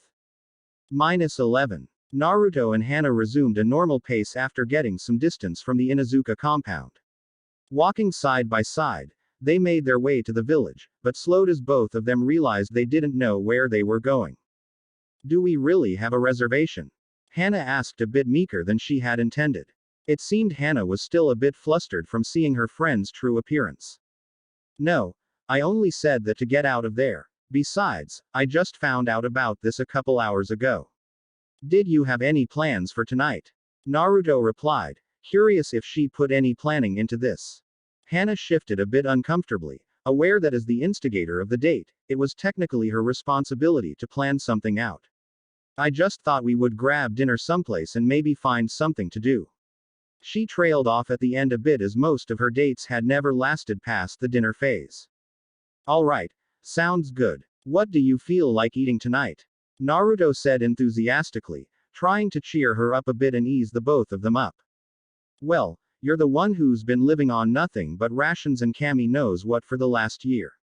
Why don't you pick? Just pick someplace not too casual and not too fancy. Hana replied, forcing herself to interact with him similar to the way she used to. Well, I saw a hibachi place that wasn't here the last time I was in Konoha. How about we see if they have couple open seats? Naruto suggested, as he thought about it. Sound great. Hana agreed, eager to at least have some sort of plan. When they arrived at the restaurant, they spoke to the hostess that was able to seat them in front of a stove and told them the chef would arrive in half an hour along with the other guests. Naruto ordered a couple cups of tea for the two of them before they each turned their attention on the menus. The wait was a bit long, but they were able to get through it with some small talk. Once the chef and the other guests arrived, they were able to keep the conversation light and allow themselves to be distracted with the other guests and the show the chef was putting on. Although the tricks he was doing could have been easily replicated by the both of them, they enjoyed the show the civilian chef was trying to put on. When their meal was over, Naruto paid despite protests from Hana and both of them left. When Naruto suggested a walk around a nearby park, Hana agreed. -11. I can't believe all you did on your training trip was practice fire jutsus. Hana declared, not fooled for an instant at Tsukumo's insistence. Well, I mean I did other training, but that was the main focus. Naruto defending, trying to be as truthful as possible while not telling her the real reason for his trip. But I thought you could already do fire jutsus when I was teaching you how to be a chunin. How much more training could you possibly do that would take almost an entire year? Hana kept at it. Well, Naruto hedged, deciding to at least show her something only the Sandaime knew about. He concentrated on his hand, willing the flames to surround it, being especially careful not to burn the park down. Hana watched in amazement as her date willed fire into existence without even a single hand seal. How? Actually, I didn't learn a single new fire jutsu throughout my entire trip. I just trained my fire affinity further and further every day. Right now, I'm probably better at fire ninjutsu than the strongest Uchihas in history. Naruto explained, while trying not to brag. Hana merely stared at the fire still in Tsukumo's hand. When he let it go out, she tried to wrap her mind around training a single element to that degree of mastery. When she heard giggling behind her, she spotted a pair of girls probably coming of work, pointing and staring lustfully at Tsukumo. She internally growled as she remembered this was supposed to be a date. She ended up grabbing his now fire-free hand and pulling him to resume their walk. After a few minutes, she noticed a change in her hand as she felt Tsukumo's hand grip hers as well. It was only at this point that she realized that she had kept a hold of his hand when she pulled him away from their onlookers. She considered letting go as she suppressed a blush, but kept hanging on for a reason she couldn't identify. Hey Hana. Tsukumo suddenly interrupted her line of thought. Yeah? She asked, cursing the meekness that had once again found its way into her voice. What do you want out of life? I mean, not just career-wise, but what are your dreams?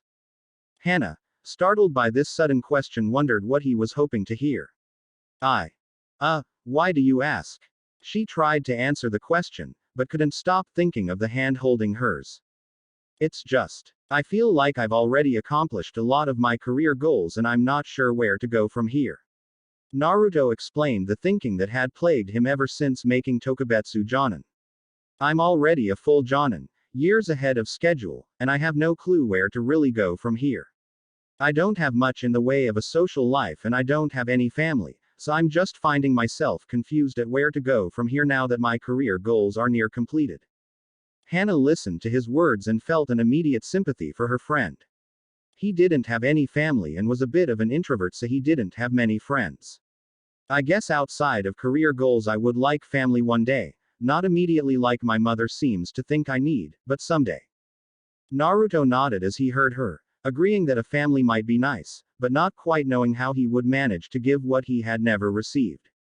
The two of them kept walking, holding hands, until they found themselves walking back to the Inuzuka compound. Well, I would invite you in for dessert, if I wasn't afraid my mother wouldn't let you leave. Hana joked. Naruto, getting the hint that it was time for him to leave, released his hand from Hana's and made to bid her goodbye. He wondered now more than ever if this was a real date or just some deal Hana had made with her mother to get her out of her hair. Maybe we could have lunch or something next week. Naruto ended a bit apprehensively, trying to gauge her reaction. Hana, suddenly feeling emptier with her hand released, looked to Tsukumo's face, only to find him staring at her almost fearfully.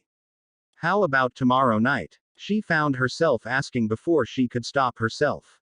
It's a date. Naruto replied with a massive grin. Hana felt herself blushing at the sheer happiness he seemed to exude. He looked a bit confused on what his was supposed to do right now, but in the end decided to just smile and say goodbye. She felt a bit of disappointment with the ending before she waved those thoughts away. As she thought about her date tomorrow, she smiled lightly before remembering what was waiting for her inside. Crap. When mom finds out about tomorrow, she won't shut up for a month. That's it for this part. If you enjoyed it, then like, share and subscribe for the next video as it's going to be more interesting, and also check out my other playlists. Hope you would like them too.